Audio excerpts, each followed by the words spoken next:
import numpy as np, 그 다음에 pandas as pd, 이제 이거를 임포트를 하셔야 됩니다. 여러분 다시 말하지만 numpy는 파이썬에서 전처리하는 거고요. 판다스는 여러분 이게 데이터 분석하는 툴이라고 보시면 돼요. 그 모듈이고요.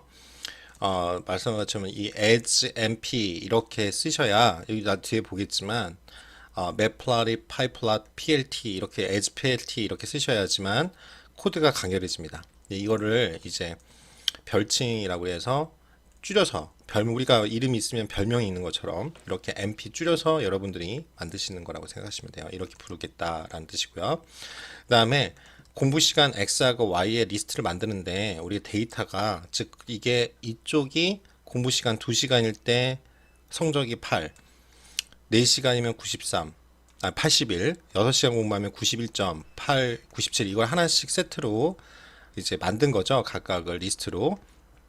그런 다음에 여기 보시면 그거를 데이터가 전체가 리스트로 돼 있는 거죠. 리스트 안에 또 리스트, 중첩 리스트로 지금 되어 있어요. 그래서 우리가 보통 이 데이터에서 하나씩 i를 뽑으면 요 2, 8 있는 리스트가 결국은 i죠. 그 안에 리스트에 0이니까 요 2가 나오는 거예요. 각각은. 그쵸? 그래서 이렇게 뽑는 거고 y는 두 번째 1이죠. 0, 1이니까 그 성적이 나오는 거죠. 그렇죠. 81, 여기 보시면 81, 93, 91, 97이 나오는 거죠. 다시 말하지만 여러분 제가 이거는 왜 코드를 안 드리냐면 여러분 쳐봐야 돼요. 그렇기 때문에 어차피 제가 드리는 강의 안에 있으니까 뭐 치기 싫으시면은 그냥 뭐 복사해서 붙이셔도 되지만 중요한 건 쳐봐야 된다 이거죠. 쳐봐야 그쵸. 여기 특히 이제 머신러닝이나 딥러닝은 쳐보셔야 됩니다. 그래야지 나중에 응용해서 내가 이걸 자료를 필요할 때 예제는 예제일 뿐이에요. 자, 그래서 여기 지금 한간 설명 안 했네요. 맵플라리브는 매틀랩이라고 공학에서 우리 쪽에서는 잘 안 써서 모르시는데 SPS 같은 거예요. 근데 사스에 가깝습니다. 그래도 코딩을 쳐야 되거든요. 근데 이제 그래픽으로 굉장히 유해요. 여러분들이 이제 R 같은 경우에는 ggplot라는 툴이 있는데 그게 이제 현존하는 오픈 소스에서는 가장 좋은 시각화 툴이고 그 다음에 이제 파이썬에서는 이제 매플랍이라고 매틀랩에 있는 코드를 그대로 베낀 거예요. 그렇죠? 그 파이플랏 그래서 as plt 이렇게 불러오시면 됩니다. 그래서 그래야지 이 plt로 불렀기 때문에 에러가 안 나요. plt 그 다음에 그 plt 모듈을 불러서 거기에 있는 피겨, 그쵸, 그림을 그려주는데 피겨의 사이즈, 그림 사이즈가 결국 8 곱하기 5, 그쵸? 8 곱하기 5 가로 세로 기로가 이렇게 그려주고 스캐터 플롯을 또 그려달라는 거죠. 그 이제 삼전도를 찍어주죠. x, y 축으로. 그리고 그걸 보여줘라는 코드입니다. 그러면 요걸 갖고 이제 해볼게요. 좀 시간이 걸려요. 모듈을 3개나 부르기 때문에. 자, 피겨 사이즈 800 곱하기 5, 1xs라고 나오는데 한 번 더 해주시면 이제 그래프가 이렇게 나올 겁니다. 그러면 지금 3점도가 2시간일 때 81, 그쵸? XY축으로 지금 나온 걸 여러분들이 확인하실 수 있고요. 그 다음에 이제는 리스트로 되어 있는 XY의 값을 이제 배열로 바꿔줘야 돼요. 넘파이로 이제 우리가 저 리스트가 아니라 리스트에서 하나씩 부르는 게 아니라 넘파이를 이용해서 이거를 분해를 하기 위해서 배열로 바꿔주는 겁니다. np.arrayxy로 바꿔줘요. 그래서 이건 뭐냐면 인덱스 형태로 만들어줘서 하나씩 불러와서 계산이 가능하도록 하는 겁니다. 그래서 x 데이터 해놓고 y 데이터를 배열로 바꿔줘서 풀어준다 이거죠. 그리고 우리가 알고 싶은 건 기울기 a하고 절평 b 값이잖아요. 그건 일단은 초기화를 시켜줘야죠. 그래서 처음 0의 값을 집어넣습니다. 그런 다음에 우리가 학습률을 말씀드린 것처럼 0.05 그 기준으로 한 여기 러닝 레이트를 0.03으로 학습률을 정해주고요. 에폭이라는 단어가 나와요. 에폭은 뭐냐면 우리가 한번 실행할 때 이 거리를 에폭이라고 해요.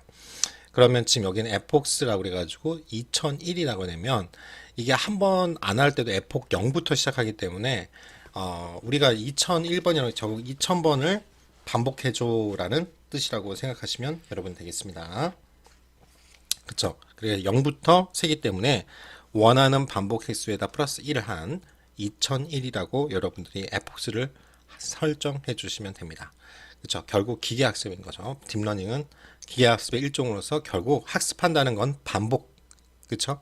어떤 거를 봐서 반복한다 이거예요. 똑같은 이런 이제 그러면 그 다음부터 경사하관법의 공식을 써주시면 되죠. for문으로 반복문으로 계속 돌리는 거예요. range는 이 fx로 하고요. 이게 범위예요. 그러니까 계속 2000번을 반복하는데 한 번씩 이제 반복하는 수가 나올 거면 한 번, 두 번 할 때마다 결과값이 나오겠죠. 요거를 수식을 여러분들이 짜준 거에 대해서 자 y 해시라는 게 결국 프레딕트죠. 이렇게 코드를 잡고 이게 ax 플러스 b잖아요. 우리가 아는 그 식을 여기다 집어넣습니다. 그리고 에러는 우리 아까 1교시 때 설명한 거죠. y 실제 데이 3전 찍힌 값에서 예측치를 빼준 거 y 햇을 하는 오차를 구하는 공식을 여러분들이 합니다. 그 다음에 a하고 b를 우리가 알고 싶으니까 어떻게 해요? 편미분한 a diff, b diff, 그쵸? 이 값을 구하시는 공식을 합니다. 그다음 오차 함수를 a로 미분한 거, 오차 함수를 b로 미분한 값을 여러분들이 집어넣으면 돼요. 자, 그런 다음에 요거죠. 중요한 건 이 학습 LR을 이렇게 정의를 다 한 거죠. 함수처럼 A에다가 요 보시면 요 기억하시죠? 이게 반대 방향으로 가야 되기 때문에 그쵸? 마이너스를 해준 거예요. 그쵸? 그래서 편미분한 A의 편미분 값에다가 러닝 레이트를 곱한 거 그쵸? 그래서 원래 우리가 이렇게 그래프가 있으면 여기가 M이고 여기가 아그민이 A1이었어요. 요 값에서 여기서 이제 반대 방향으로 가니까 마이너스를 취하는 거고요.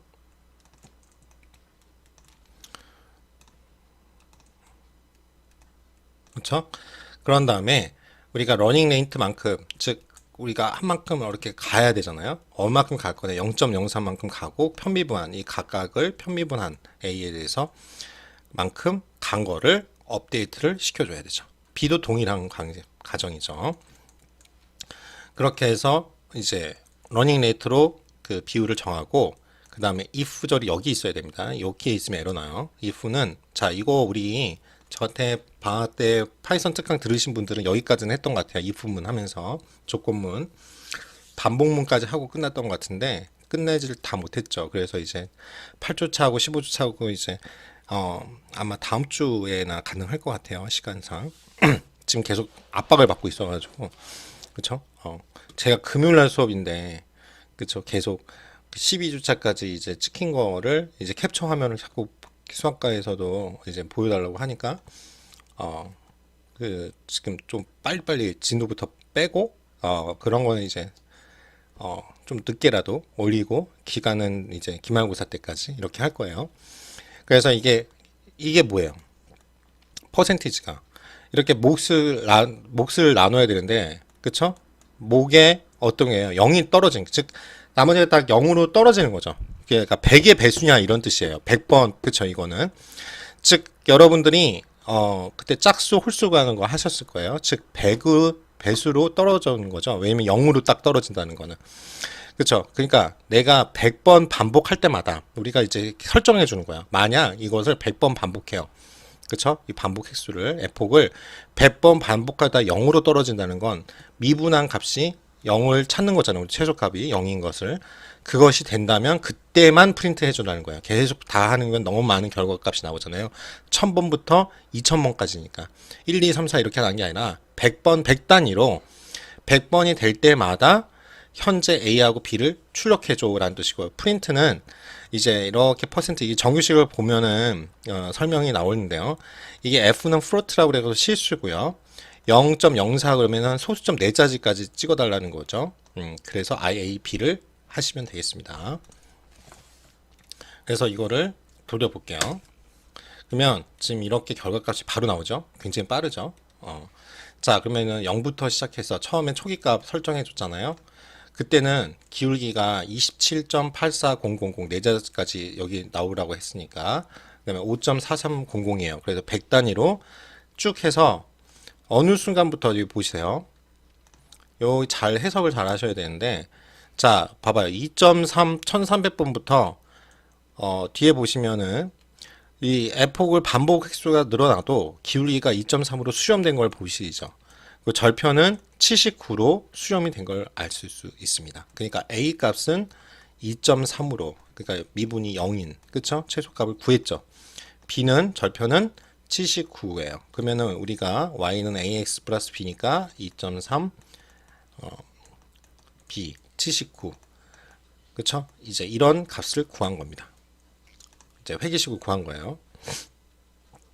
이제 딥러닝을 이용해서 구한 겁니다.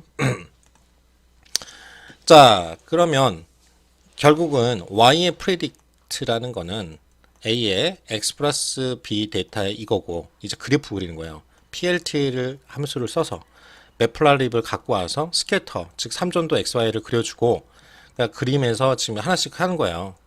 공식 쓰고 3전도로 4개 찍겠죠. 플랫을 그려달라는 거예요. min max, min max. x축은 x의 데이터의 x, 여기가 x겠죠. 여기까지가 min하고 max의 데이터를 찍어주고, y축에 요거 보시면 두 가지를 플랫인데요. 하나는 실제 데이터의 x, y축을 그려주고요. 여기는 예측선에, 그쵸, x, y를 그려줘라는 뜻이죠. 그 다음에 plt show를 해주시면 됩니다. 자, 그러면 그려볼게요. 자, 그랬죠? 자, 그러면 이제 이건 프레딕 함수 예측치에 대한 회기식이 구해졌고, 요것들은 어떻게 돼요? 각각이 실제 x하고 x 데이터를 찍어주는 거의 y 값이 나온 겁니다. 자, 이제 우리는 그 다중 성형 회기, 멀티플 리그레이션에 대해서 같이 공부해 보겠습니다. 지금 보면 우리가 더 정확한, 우리가 하나만 갖고 했잖아요. 그걸 이제 심플 리그레이션이라고 하죠. 근데 실제 상황에서는 어떤 결과값이 되는 원인이 하나만 있는 게 아니죠. 그래서 더 정확한 예측을 하려면 우리가 추가적인 정보를 해줘야 돼요. 즉 원인 변수가 더 많아지죠. 그걸 우리가 독립 변수라고 배웠을 거고, 결과 변수를 종속 변수, 그 독립 변수의 원인이 의 결과로서 종속된다, 이렇게 생각하시면 되죠. 즉 정보를 추가해서 새로운 예측값을 구하면 변수의 개수, 즉 변수의 개수가 결국은 또 우리 딥러닝 쪽에서는 그걸 이제 텐서라고 합니다. 차수가 늘어나죠. 왜냐면 여러분들 이제 나중에 하기 전에 미리 설명을 드리면, 이 변수가 늘어나면 차수가 늘어난다고 그래요. 왜 그러냐면 봐봐요. x도 변수고 우리가 이걸 y라고 하잖아요. x의 변화, 즉 x를 만약 광고비가 지출하는 데마다 매출액이 늘린다. 이게 결국 아까 심플 리그레이션의 가장 대표적인 예죠. 광고비를 일반적으로는 그렇죠. 광고비를 많이 쏟아 부으면 매출이 그만큼 홍보가 되니까, 광고가 되니까 사람들이 많이 알려지니까 브랜드 인지도 때문에 이제 많이 팔리죠. 아무래도 이런 관계를 이제 설명했다. 그래서 이건 종속 변수는 매출액이고 독립 변수는 광고비다. 이제 이게 대표적인 심플 레귤레이션의 예죠. 근데 이것만이 이유가 아니잖아요. 우리가 매출액이 향상됐을 때는 여러 가지 요인들인데, 그걸 핵심 요인들을 찾고 싶은 거예요. 그걸 키 팩터라고 해요. 그렇죠? 그런 것들을 할 때 쓰는 게 이제 다중성형 회계인데, 결국 변수가 만약 지금 요거는 2차 평면, 우리 흔히 말하는 노트에 적을 때 이렇게 나타내는 거고, 우리가 사는 세계는 3차원 세계고, 3차원을 그린 다음에 XY축을 이렇게 그릴 수 있을 거예요. 그쵸? 이게 평면이고, 이 높이가 있겠죠. 그래서 이렇게 나타날 겁니다. 그쵸? 그러니까, 결국은, 변수가 하나 늘어나면, 그림을 그리려고 그러면 차수가 늘어날 수밖에 없는 거죠. 그쵸? 그러니까 사실 100차원, 그건 우리가 그냥 그런 값다 결과값 수치로 밖에는 못 나오는 거예요. 그림으로 나타낼 수가 없습니다. 그쵸? 자, 그러면 이제는 과외 수업 횟수예요. 그러니까 x1이 있고 이게 x2가 돼 버리는 거죠. 또 하나의 변수니까 그러니까 공부한 시간도 있지만 과외를 따로 방과 후 수업이나 과외를 해서 한 결과예요.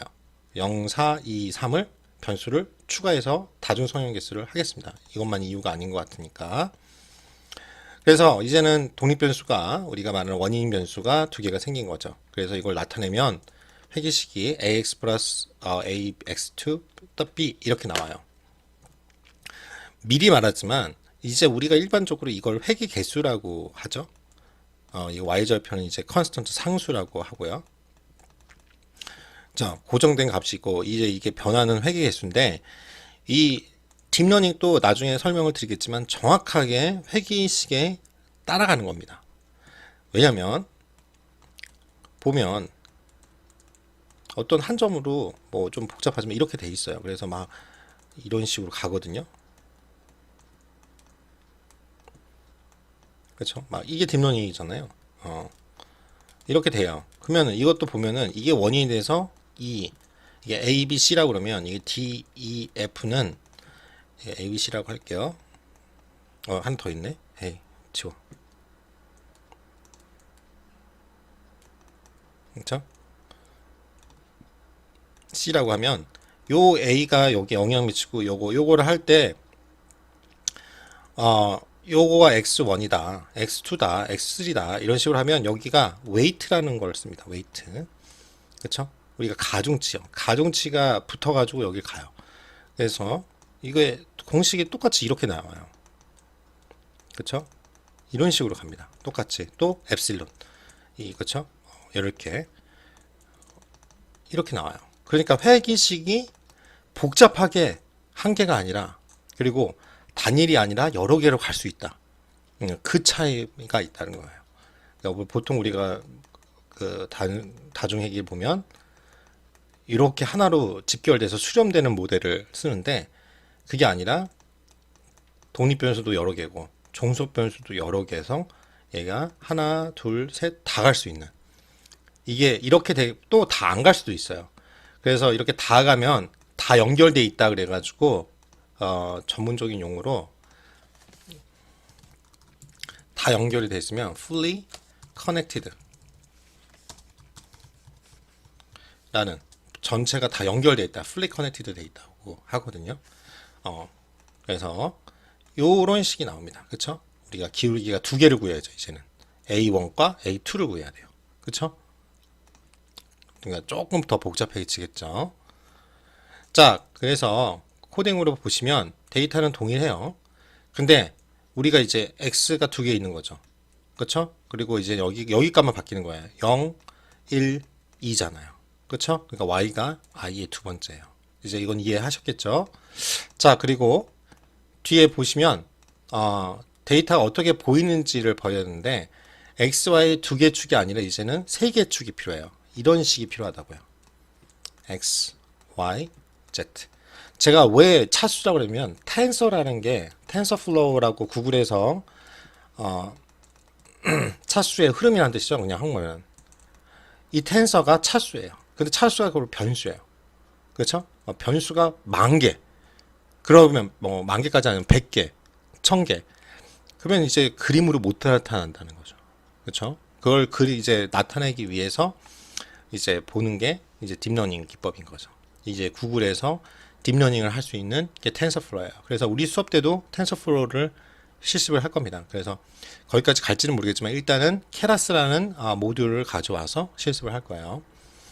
자, 그래서 여기 보시면 맵플라립하고 파이플랏 해서 PLT 그 다음에 여기는 3차원으로 길어야 때문에 MPL의 툴킷이라는 거에서 그 모듈 M 플러스 3D 그래프를 그리는 라이브러리를 가져올 거예요. 그래서 그래프 유형을 뭐 axis는 축이란 뜻이죠. 3D 축, 3개 축으로 할 거고 이건 이제 AX라는 변수를 집어넣고 AX라고 이렇게 여기에 하나씩 세팅을 하는 거죠. X의 레이블, 그쵸? 이름은 study hour, 즉 이건 X축은 공부 시간, 이거는 private class니까 과외, 스코어는 이해되시죠? 이건 X, Y, Z니까 Z는 score, 성적. 그래가지고 그거를 as scatter 해가지고 X1, 이건 X1, 이걸 X2, 이걸 Y 이렇게 해서 PLT show 이런 식으로 보여줘라 라는 뜻입니다. 그러면 그림이 이제 이렇게 3차원 공간으로 study hour, private class가 영향을 줘서 스코어가 찍히는 그래프가 3D로 배치된 걸 여러분들이 보실 수 있습니다. 자, 그러면은 다시 한번 보시면 X가 이제는 두 개가 됐어요. x1, x2. 그리고 기울기 A 값이 다르죠. A1, A2도 당연히 다르겠죠. 그리고 똑같은 나머지는 똑같습니다. 경사분과 학습률을 해서 기존 값을 업데이트 해주면 돼요. 그러면 이제 다른 거는 이제 y의 프레딧, y 햇은 a에다가 x1이고 이거는 실제 값을 지금 넣고 a2에다가 x2를 곱한 거죠.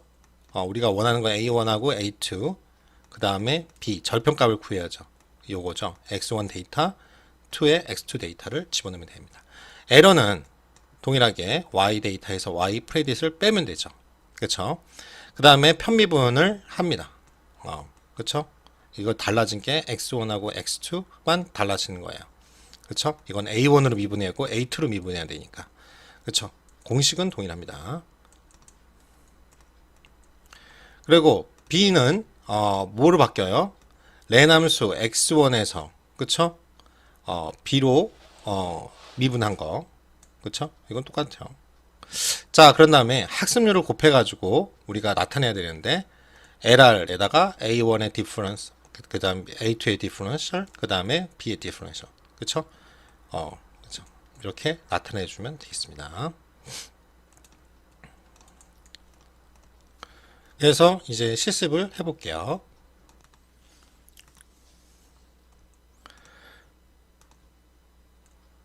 자, 주피터 노트북 키시고요.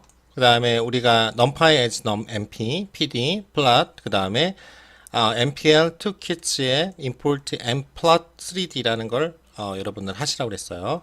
그리고 데이터는 동일하게 넣으시고 차이는 3개의 데이터 x1, x2, y 그쵸? 요게 내고 이게 0, 1이고 0, 1, 2가 되니까 2의 데이터에서 하나씩 뽑는데 요거가 값이 2가 여기서 뽑는다는 거죠.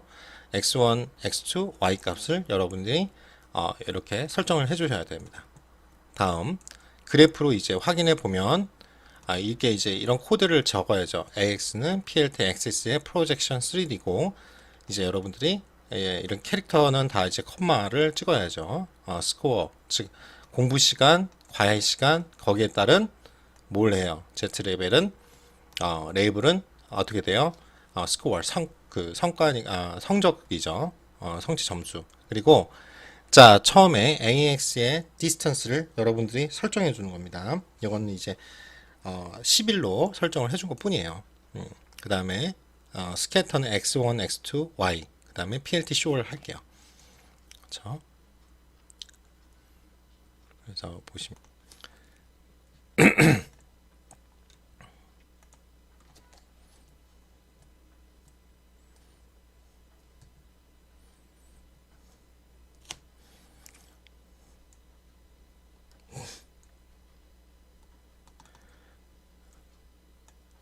그래서 여기 보시면은 다중회계 문제에서 기울기 A1, A2, 절편 B의 값을 찾아가지고 이렇게 차원이 하나 더 늘어난 걸로 우리가 볼 수 있고요. 그런 다음에 우리가 1차원 예측 직선이 3차원 예측 평면으로 이렇게 평면으로 바뀝니다. 그 평면 플레인이라고 우리는 쓰거든요. 그래서 결국 과외 수업 횟수, 프라이빗 클래스라는 새로운 변수가 추가됐고 1차원 직선에서만 움직이던 예측 결과가 더 넓은 평면 범위로 움직이게 됩니다. 그러면 좀 더 정밀한 예측을 하겠죠.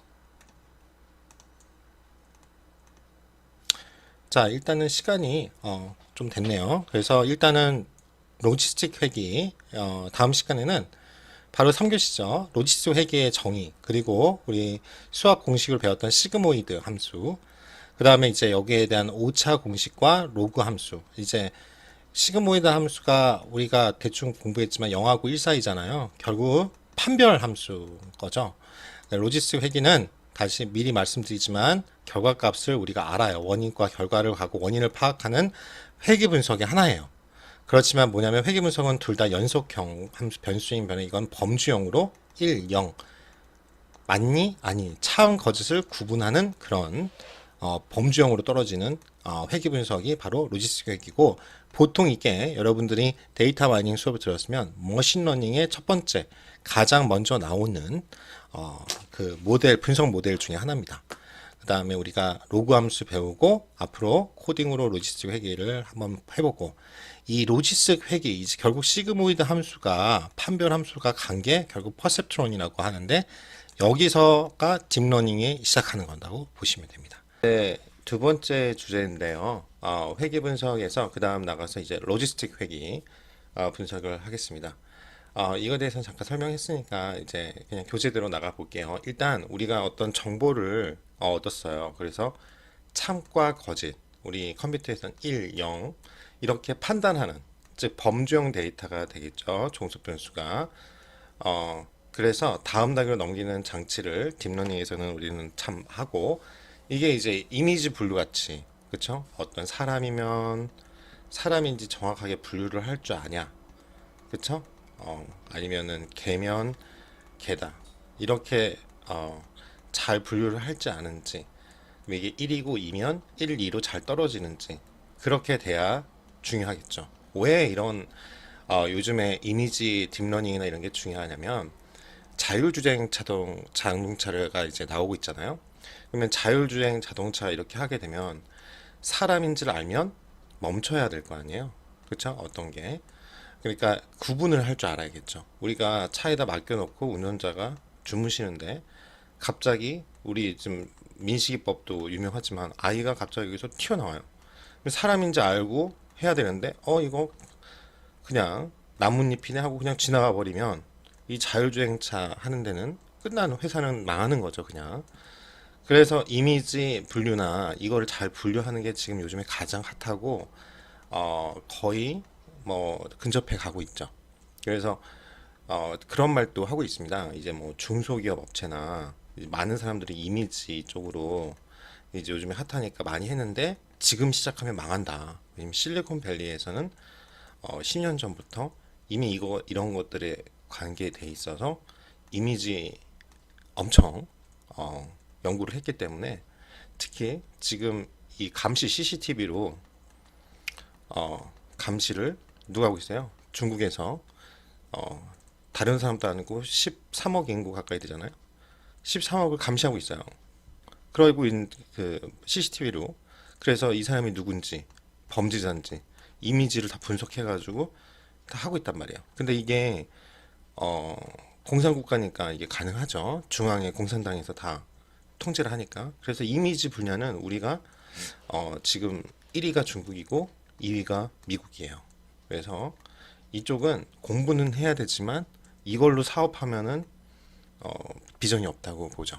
그래서 실제로 지금 엔사에서 썬킴이라는 홍콩 과기대, 우리 유명한 머신러닝이나 이런 거 가려, 홍콩 과기대가 딱 전 세계 탑 5라고 보면 되거든요. 거기서 모셔와가지고 지금 뭘 하고 있냐? 그 다음이 우리가 아리아 뭐야, 그쵸? 뭐 이런 식으로 하면은 음악 나오고 음성 인식 쪽입니다. 그래서 근데 음성 인식은 굉장히 어려워요. 공학 중에서도 최고봉인 뭐 프레의 변화, 왜냐면 이게 다 음파가 주파수잖아요.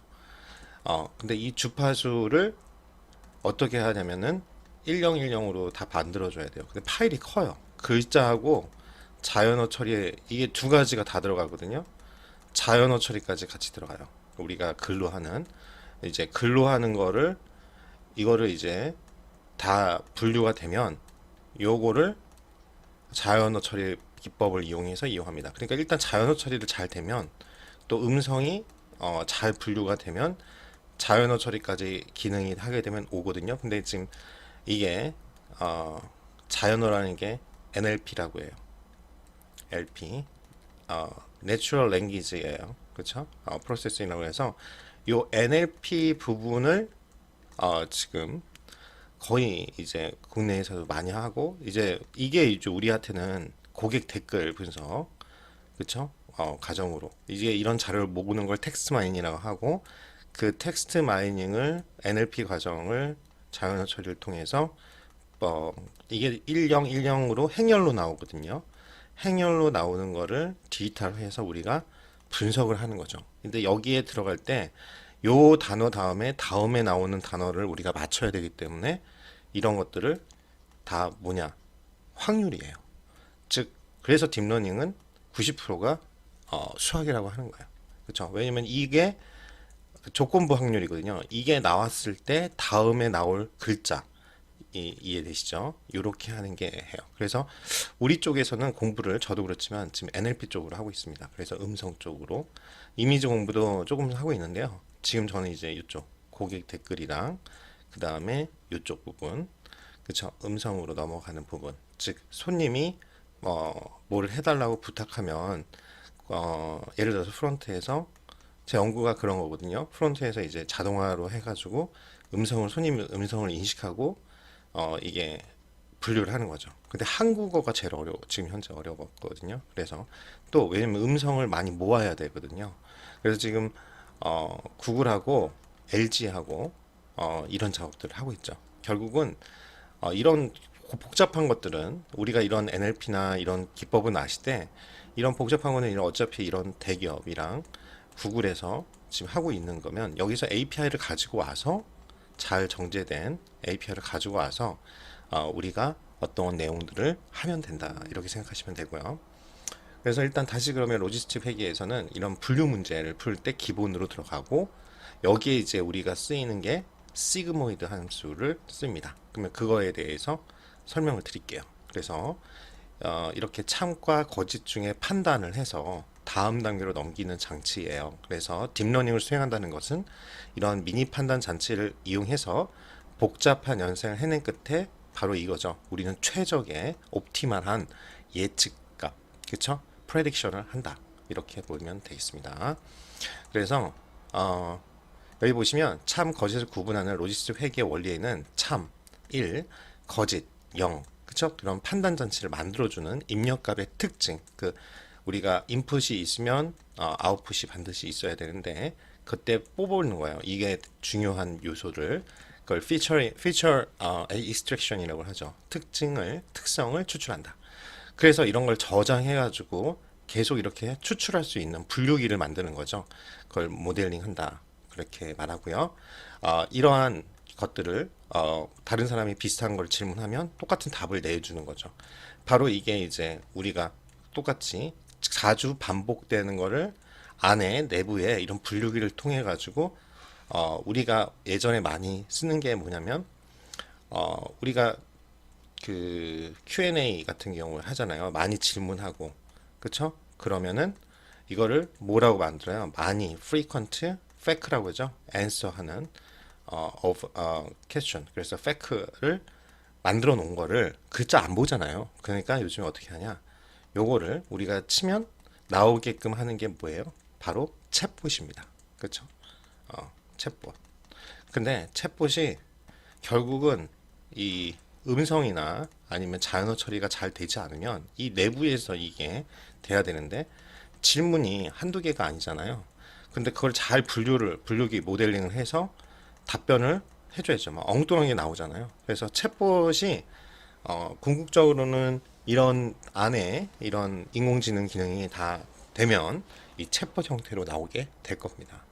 지금 한 몇 개 저도 이제 호텔 그런 경영자 뭐 커뮤니티나 그리고 저도 호텔 경영사라고 총지배인 자격증이 있다 보니까 가입이 되어 있어요. 총지배인 그 모임에. 그러면 이제 몇 개 회사가 레스토랑 부분에서 이런 인공지능, 그 다음에 객실에서는 이제 과도기인 거죠. 이제 궁극적으로는. 그래서 이제 명동이나 몇 개는 시범으로 나왔는데요. 키오스크 여러분들이 지금 이게 과도기예요. 그래 키오스크를 하는 거는 이제 결국은 QR 코드나 뭐 이런 식으로 하지만 지금 결국 모바일 폰으로 이제 곧 몇 년 안에 바뀔 거라고 생각해요. 근데 이제 키오스크 같은 경우에는 여러분들도 알다시피 맥도날드나 뭐 버거킹이나 이런 햄버거 가면은 고객들이 이렇게 있어도 여기서는 이제 음식 준비하고 내줘야 되니까 직원들이 바쁜 시간대는 뭐예요? 키오스크에서 여러분들이 메뉴를 클릭해가지고 지불을 하고 그런 다음에 받기만 하잖아요. 지금 이런 식으로 유도를 지금 하고 있죠. 이제 이게 과도기일 거다. 이제는 주문을 핸드폰으로 하실 거고 클릭해서 지금은 앱을 다운받게끔 되어 있지만 이제 그냥 이렇게 뭐 QR 코드처럼 보면은 호텔이나 이런 게 나올 거고 거기서 그냥 주문해서 예약이 된다든가 아니면 체킹이 된다든가 아니면 키를 받는다든가 모바일 길로 이렇게 모바일 키로 받아가지고 게시물에다 띡 대면은 열린다던가 이제 이런 방식이 될 거고 지금 현재는 이게 상용화되어 있습니다. 그래서 명동 가시면 프린스 호텔인가 거기는 이 키오스크가 들어가 있어요. 그리고 실제로 이제 컨시어즈 분야, 그쵸? 그리고 청소, 로봇 청소기 같은 경우는 들어가 있습니다. 그쵸? 그래서 조만간 바뀔 거다. 그래서 이 프런트의 역할도 점점 적어질 겁니다. 이제 그래서 제가 있을 때도 과도기여서 어떻게 보면은 프런트는 만능인이 돼야 돼요. 회계도 할 줄 알아야 되고 왜냐면 나이트 오디터가 없어졌거든요. 나이트 오디터 업무를 야근 근무하는 지배인하고 직원이 해야 되는데 그러려면 간단한 관리 회계나 이런 걸 하셔야 되고요. 앞으로도 프론트는 언어는 중요하지만 언어 번역기가 나아지면 가독이에요. 이게 한국어는 좀 오래 걸릴 거예요. 그렇지만 어찌 됐든 음성 인식이 되면 프론트는 정말 필요가 없는 몇 명만 진짜 있는 거죠. 그렇죠? 꼭 필요한 때만 그래서 사람을 필요로 하는 때만 있을 거고요. 그래서 이렇게 점점 바뀔 겁니다. 시급료는 뭐 말할 것도 없죠. 그렇죠? 그래서 우리 쪽은 사람이 반드시 있어야 되는 거예요. 뭐 여러분들이 전화를 하다 보면은 알다시피 서비스 경영에만 ARS로 다 넘어간다고 하면 답답하죠. 그 시간이 뭐 고객하고 저도 그렇지만 0번 눌러서 상담을 하면 바로 내가 원하는 거 말하고 해결이 바로 되는데 ARS로 3번 누르고 9번 누르고 이게 서비스에 들어봤을 거예요. 서비스 패러독스라고 그래서 최악이잖아요. 그렇죠? 서비스의 역설이라 죠 이런 걸 고객 편의로 만들어 놨는데 뭐 저도 옛날에 한번 카드사에다 컴플레인 했지만 해결을 해가지고 상담하고 연결해가지고 어떤 거를 해결하는데 상담원까지 연결하는데 10분 걸렸거든요. 무슨 카드라고 하면 S카드 사였는데 그래가지고 한번 컴플레인을 한 적이 있어요. 이렇게 불편하게 만들어 놓냐. 그러니까 여러분들도 이제 나가서 무조건 다 100% 전산화는 불가능하다. 특히 사람 상대하는 거는 사람은 사람하고의 얘기. 여러분들 알겠지만 이 언택트로 지금 이렇게 하지만 이걸로 하는 거하고 장단점이 있죠. 편하고 아무 때나 들을 수 있고 랜선의 편도 있지만 만나가지고 하는. 그러니까 결국은 이 하이브리드 모델로 발전할 건데 우리 쪽이 가장 일바따가 될 것 같다. 그래서 이런 걸 공부를 하셔야 된다라는 말을 하고 있고요. 그래서 어찌됐든 이런 것들을 말이 나오는 게 뭐냐면 분류기가 돼야 되고 그 분류기 모델을 만드는 거에 가장 기초적인 게 로지스틱 회계다. 1, 0 이렇게. 그래서 이 딥러닝의 동작 원리입니다. 자, 그래서 문제를 보시면 여기 로지스틱 회계 정의는 이거예요. 우리가 결국은 전 세계는 다 선형으로 될 게 아니라 비선형이 많습니다. 그렇지만 너무 완벽한 비선형을 하게 되면 오버피팅 문제가 있다고 했어요. 그렇죠? 그렇기 때문에 우리는 어찌됐든 현실 세계는 이런 비선형이 대부분입니다. 그렇죠? 그래서 요거를 이제 해결하는 거예요. 자, 그래서 점수가 아니라 우리가 합격하고 불합격 이게 더 중요할 수 있죠. 여러분들이 알다시피 어떤 자격증 시험이나 대학 입시도 그렇고 저희 학교에 입시했을 때도 그렇고 회사에 지원했을 때요. 결국은 이게 뭐 69점이든 79점이든 그게보다 더 중요한 건 뭐예요? 합격이냐 아니냐가 더 중요할 수도 있죠. 그래서 그렇게 공부했을 때 몇 시간 더 명료할 수 있어요. 이거 딱 보면 일단은 8시간 이상 공부해야 합격합니다. 이렇게 하면 쉽잖아요. 서술할 때. 그쵸? 그래서 10, 10 이렇게 끝났을 때 어떻게 범주형 데이터로 합격 여부 이게 종속 변수예요. 이렇게 나타낼 때 쓰는 게 로지스틱 회계다. 이렇게 생각하시면 되고요. 자, 그러면 넘어가서 자, 그러면 우리가 2, 4, 6은 다 0이고 불합격이고 그쵸? 나머지 8시간 이상은 합격이에요. 이렇게 평면으로 찍으면 이렇게 됩니다. 그런데 자, 이거를 1과 0의 값이 없잖아요. 직선으로 그리기는 어렵고 그래서 나타낸 게 S자형으로 이렇게 나타납니다. 그쵸? 우리가 그린다고 하면 그래서 로지스틱 회계 정의 꼭 아시고요. 선형회계하고 비슷한 원리로 가는데 다만 직선이 아니라 1과 0을 구분하는 S자 형태에 띄고 있다. 이렇게 보시고요. 그래서 여기에 들어가는 함수가 시그모이드 펑션, 즉 시그모이드 함수예요. 정말 중요합니다. S자 형태로 그래프가 그려지는 거고 공식은 자연산수 2가 있어요. 2는 우리가 수학에서 잠깐 뵀지만 2.78이거든요. 외워놓으시면 좋고요. 그래서 ax 플러스 이게 있다는 건 분수 형태로 되는 거죠. ax 플러스 b분의 1 플러스 1 이거란 뜻이에요. 자, 그러면 이 공식은 뭐 외우진 않더라도 익숙해지시고요.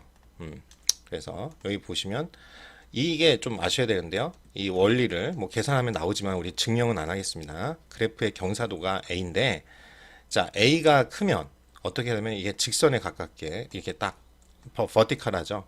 버티컬이 수직이죠. 이 수직에 가까워 이렇게 S자가 버덕 서요. 자, 이렇게 되면 이렇게 평평하게 누워버립니다. A가 작으면. 그래서 A가 클 때와 A가 작을 때 그래프 변화를 보여주는 거예요. 자, 그런 다음에 여기 보시면 B는 말 그대로 옆으로 X축의 이동입니다. 그래서 B 값이 클 때는 이쪽으로 움직이고요. 작을 때는 더 오른쪽으로 갑니다. 그래서 이 부분을 좀 일단은 암기를 하셔야 될 거예요. 그래서 자, 그렇죠? 지금 자, 그런 다음에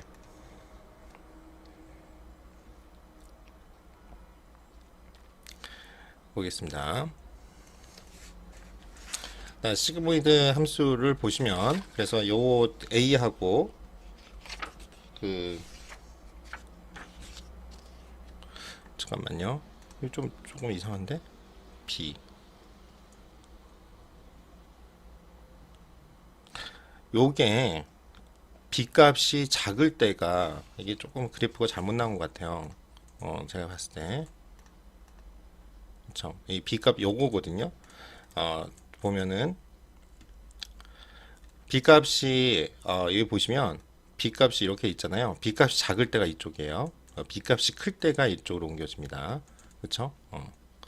이게 그래프가 잘못 나왔어요. 좀 수정해야 되는데 이게 작을 때고 클 때예요. 그렇죠? 작을 때, 클 때 이렇게 생각하시면 됩니다. 저 어쨌든 좀 이상해서 자, 그래서 중요한 게 이거예요. 그렇죠? 이 a 값이 작아지잖아요. 이건 좀 암기하시는데 오차하고 a하고 우리가 계속 공부를 했잖아요. a 값이 작으면요, 이 0에 가깝게 이렇게 평행하게 나와요. 그리고 a 값이 커지면 우리가 이게 벌떡 쓴다고 그랬잖아요. 그렇죠? 이건 평평해지고 자, a 값이 작으면 근데 이게 결국은 이렇게 무한대에 가깝게 즉 a가 작아질수록 오차는 무한대로 커지고요. 이게 이 수직에 가깝게 즉 오차가 거의 없습니다. 그렇죠? 자, 그래서 여기 보시면 이런 식의 나와요. 그렇죠? 이렇게 눕는 거죠. 이 오차가 a가 작으면 무한대 그렇죠? 로 커지고 이쪽을 하면 점점 오차가 0에 가깝게 하는 이런 역함수 형태로 나옵니다. 자, 그런 다음에 여러분들이 B값에 대해서 오차 그래프를 그리면요. 그렇죠? 이게 보시다시피 어찌됐든 여기에는 오차가 없죠. 제일 작은 M의 0인 이 최저치로 갈 거고요. 오차 범위가 결국 이렇게 커져요. 작아졌다가 커지는입니다. 그냥 어찌됐든 이것도 이쪽을 평행 이동한 켜 있으니까 B 값이 크면은 오른쪽, 왼쪽, 그렇죠? 그래서 이런 식으로 2차 형식, 2차 함수 형태로 나와요. 그래서 B 값이 너무 작거나 커지면 오차도 이에 따라 커지는 그런 형태의 그래프가 바로 시그모이드 함수입니다. 자, 그래서 요 오차 공식을 좀 아셔야 되는데 경사합은 먼저 오차를 구해야 돼요. 에러를 구해야 되고 그 오차가 작은 쪽으로 즉 결국은 이렇게 수직이 되게끔 그렇죠? 딱 결국 뭐냐면 1이냐 0이냐를 정확하게 구분할 줄 아는 게 좋다는 거죠. 딱 구분이 된다는 게 그러니까 예측값 y 해시고 우리가 실제값 y 이거건 즉 오차를 구하는 공식이 필요하다 이거죠. 그래서 여기 보시면 자, 여기 보시면 시그모드의 함수의 특징은 다시 한번 말하지만 이렇게 돼 있잖아요. 그러니까 y 값이 어떻게 돼 있어요? 0과 1 사이라는 거. 그러니까 0과 1 사이라는 거. 이거 잊지 마시고요. 그리고 실제 값이 1일 때 예측 값이 0에 가까워지면 오차가 크죠. 그쵸? 아까 오차 말했어요. 이렇게 돼야 되는데 오히려 그쵸? 실제값이 1에 가까울 때 그쵸? 아니면 예측값이 0에 가까울수록 오차가 커집니다. 자, 반대로 실제값이 0일 때는 예측값이 1에 가까워질 경우에도 오차가 커지는 걸 여러분들이 보셨을 거예요. 그쵸? 이렇게 오차 함수 A를 보면은 이렇게 돼 있잖아요. 이거 오차 에러고 또 이렇게 B에 따라서 B가 작거나 그렇죠? B가 커도 오차가 커지는 걸 보니까 이렇게 됩니다. 그래서 이를 공식으로 만들어주는 함수가 바로 로그 함수인데요. 이 로그 함수를 한번 보면은 그 두 가지를 겹치면 이렇게 나옵니다. 실제 여러분이 예측값이 실제값이 1이에요. 실제값이 1일 때 그쵸? 이 파란색입니다. 실제값이 1일 때 여러분들이 보시면 점점 오차가 1에 가까울수록 적습니다. 그런데 이제 0일 때, 그쵸? 실제값이 0일 때 이제 이 파란색 그래프예요. 이 로그 함수를 보면은 1에 가까울수록 또 커집니다. 그러니까 결국 이 만나는 점이 가장 오차가 적겠죠. 그래서 보통은 이렇게 생각하시면 돼요. 요 그래프잖아요. 그러니까 보통 0.5, 그쵸? 이쪽 만나는 점. 그래서 요 점, y가 여기 0.5일 때가 오차가 가장 적다고 그렇게 알 수 있습니다. 그래서 여기 좀 보시면 파란색 선은 우리가 실제값이 1일 때 사용할 수 있는 그래프고요. 예측값이 1일 때 오차가 0이죠. 그리고 반대로 예측값이 0에 가까운 오차가 또 커집니다. 빨간색 같은 경우에는 반대로 실제값이 0일 때 사용할 수 있는 함수고 이건 0일 때는 오차가 없고 1에 가까운 오차가 매우 커지는 그런 특징을 갖고 있어요. 그래서 이걸 보시면요. 이제 파란색하고 빨간색 그래프가 보면은 로그 함수 로그 h라고 그러면요. 하나는 마이너스 로그 h고 하나는 마이너스 1 마이너스 h 함수로 표현을 할 수가 있습니다. 그쵸? 1일 때는 아이고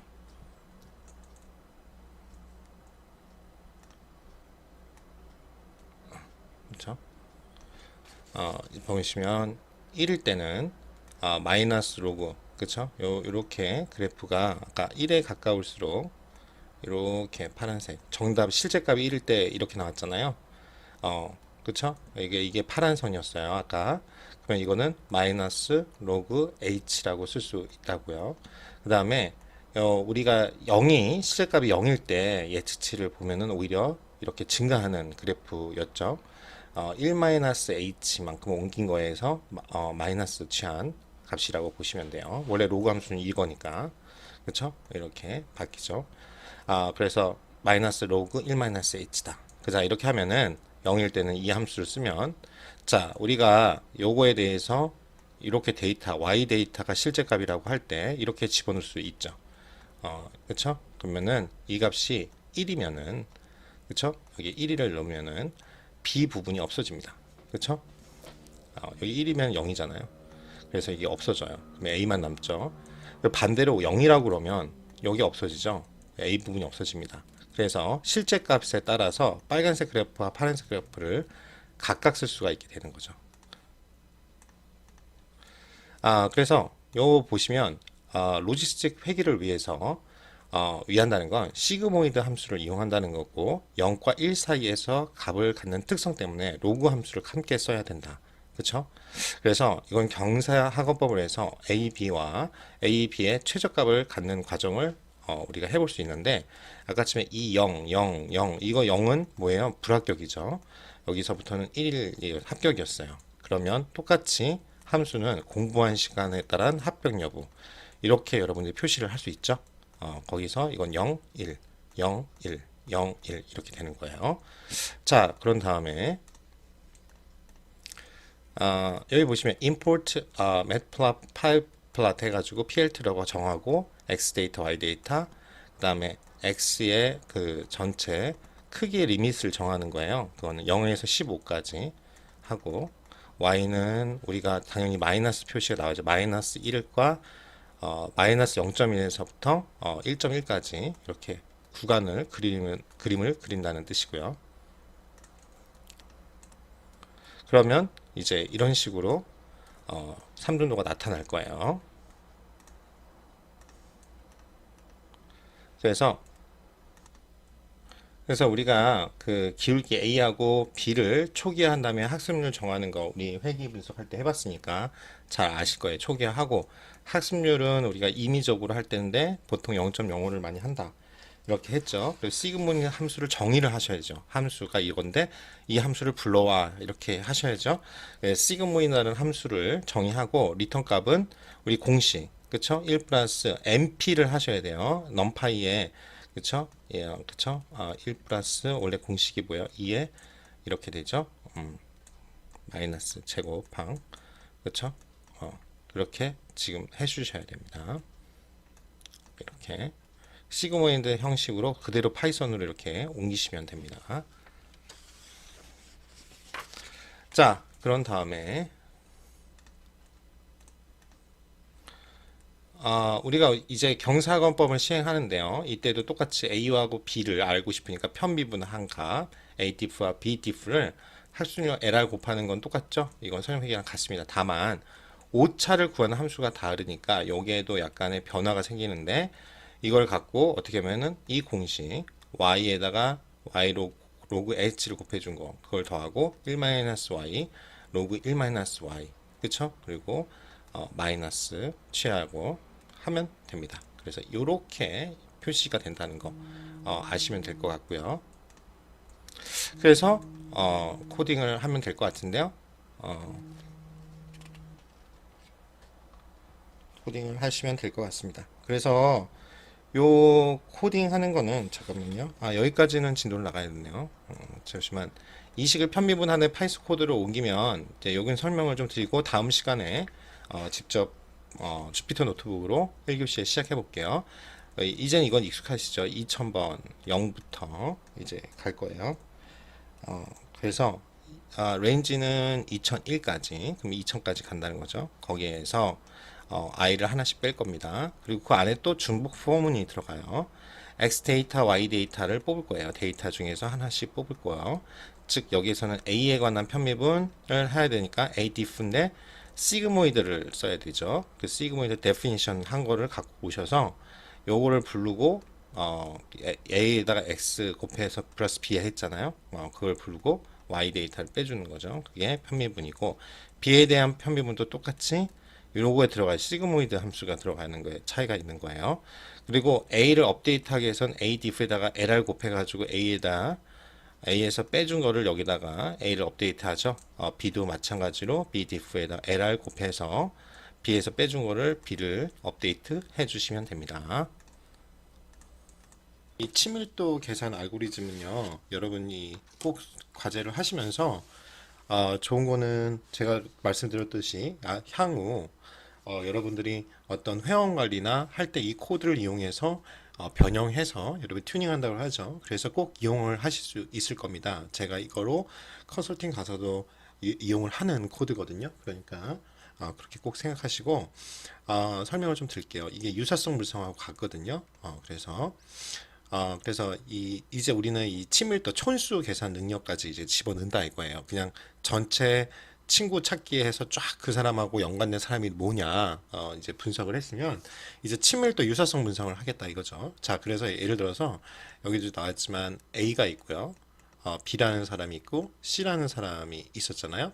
근데 A하고 B가 친구예요. 그쵸? 그리고 이러면 1촌이라고 그랬잖아요. 거리가. 여기하고 B하고 C도 친구예요. 어찌됐든 지금 A, B, C로 묶여졌죠. 친밀도를 기준으로 우리가 가중치, 웨이트 준다고 생각하면 된다고 그랬어요. 웨이트에다가 나중에 배우겠지만 이거 익숙하게 기억하세요.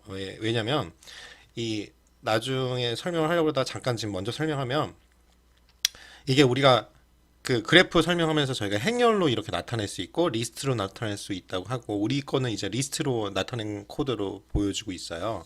그러니까 그런 다음에 리스트에 있는 거를 하나씩 담아가지고 바뀌지 않게 집합 셋에다 집어넣어가지고 이제 관리 그 저장이 한번 한번 이렇게 정렬을 한 거는 셋에다 넣고 중복되지 않게끔 하기 위해서 셋에 넣죠. 왜냐면 셋은 여러 개가 있어도 집합이라는 거는 예를 들어서 양진호의 이름에 세 번 나왔어도 한 번으로 치잖아요. 그게 이제 집합의 순서와 관계없이 그거를 이제 집합의 특성이기 때문에 여러분들이 옛날에 고등학교 때 집합, 그다음에 행렬 뭐 이런 식으로 배웠으면 그다음에 뭐 어, 이제 뭐 방정식 그렇죠.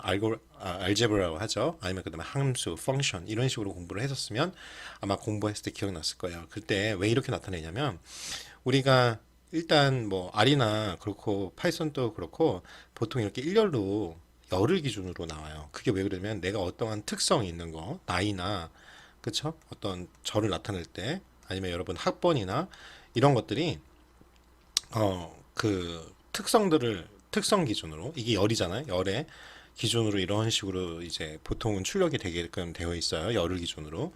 근데 이제 우리가 행열을 곱할 경우에는 여기가 웨이트를 곱해줘야 되잖아요. 그럴 때 웨이트가 1, 2, 3, 4 이렇게 여러분 알다시피 이렇게 있으면 행열은 곱하지 못합니다. 그래서 어떻게 하냐면 이걸 이제 트랜스포즈라고 해요. 이게 뭐냐면 트랜스포즈라는 게 어떤 말이냐면 이제 이걸 이제 역행열 개념인데 이제 돌린다는 거죠. 이렇게 해서 위치를 바꾼다. 행과 열을 바꾼다. 우리가 엑셀을 이렇게 했을 때 복사해서 붙일 때 이렇게 보고 싶을 때가 있잖아요. 그럴 때 이제 여러분도 알다시피 이렇게 눕히는 걸 트랜스포즈예요. 그러면은 내용은 하나도 바뀌지 않고 요 내용만 바뀌죠. 그러면은 예를 들어서 여러분 이제 이건 나중에도 설명을 하겠지만 2 곱하기 1 행렬이에요. 그러면은 이게 결정이 되려면 1 곱하기 2로 나와야 되거든요.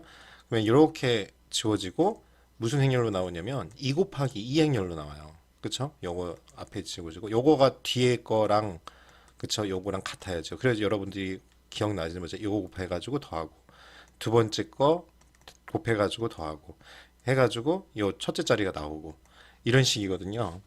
지금은 이해가 안 돼도 그런갑다. 그리고 어차피 우리가 이제 딥러닝이나 이제 간단하게 소개할 때 제가 설명을 드릴 거예요. 그렇지만 요걸 잘 기억하시라는 거죠. 웨이트에다가 내가 어떤 x에 더해가지고 그다음에 플러스 어떤 거 이게 이제 보통 딥러닝에서 말하는 그리고 우리가 이거 잘 보시면 이거를 그냥 ax 플러스 b라고 하면 우리가 이렇게 선형으로 하는 회귀 분석하고 같죠. 그러니까 다 비슷한 개념에서 나오는 거예요. 왜? 이게 predict, 추정선이기 때문에 그래서 이 전체적인 큰 그림을 보고 생각하시면 됩니다. 그래서 왜 그러냐면 여기 지금 친밀도를 제가 1이라고 했잖아요. 아까 뭐 다 지워버렸네. 그러면 여기 1이고 이거 2고 그런 식으로 이제 하면 웨이트를 줬다고 생각하시면 돼요. 그럼 1이라는 웨이트를 줬어요. 우리가 1촌일 경우에. 근데 A하고 C를 보면은 뭐예요? 한 칸씩 이걸 이제 디스턴스라고 하면 아무래도 두 개니까 2촌이니까 2가 되겠죠. 이거 두 개 더하면 간단하게. 그러면 우리가 이제 일반화를 하는 거예요. 우리가 이제 그래서 A라는 사람과 어떤 X라는 사람이 모르니까 N차라고 할 수 있잖아요. N이라고 우리가 가정하면 누구 아무도 모르는 그러면 X의 친구 Y는 A하고 친밀도가 N 플러스 1이 될 수밖에 없죠. 그렇죠? 이해되시죠? 그런 다음에 넘어갈게요.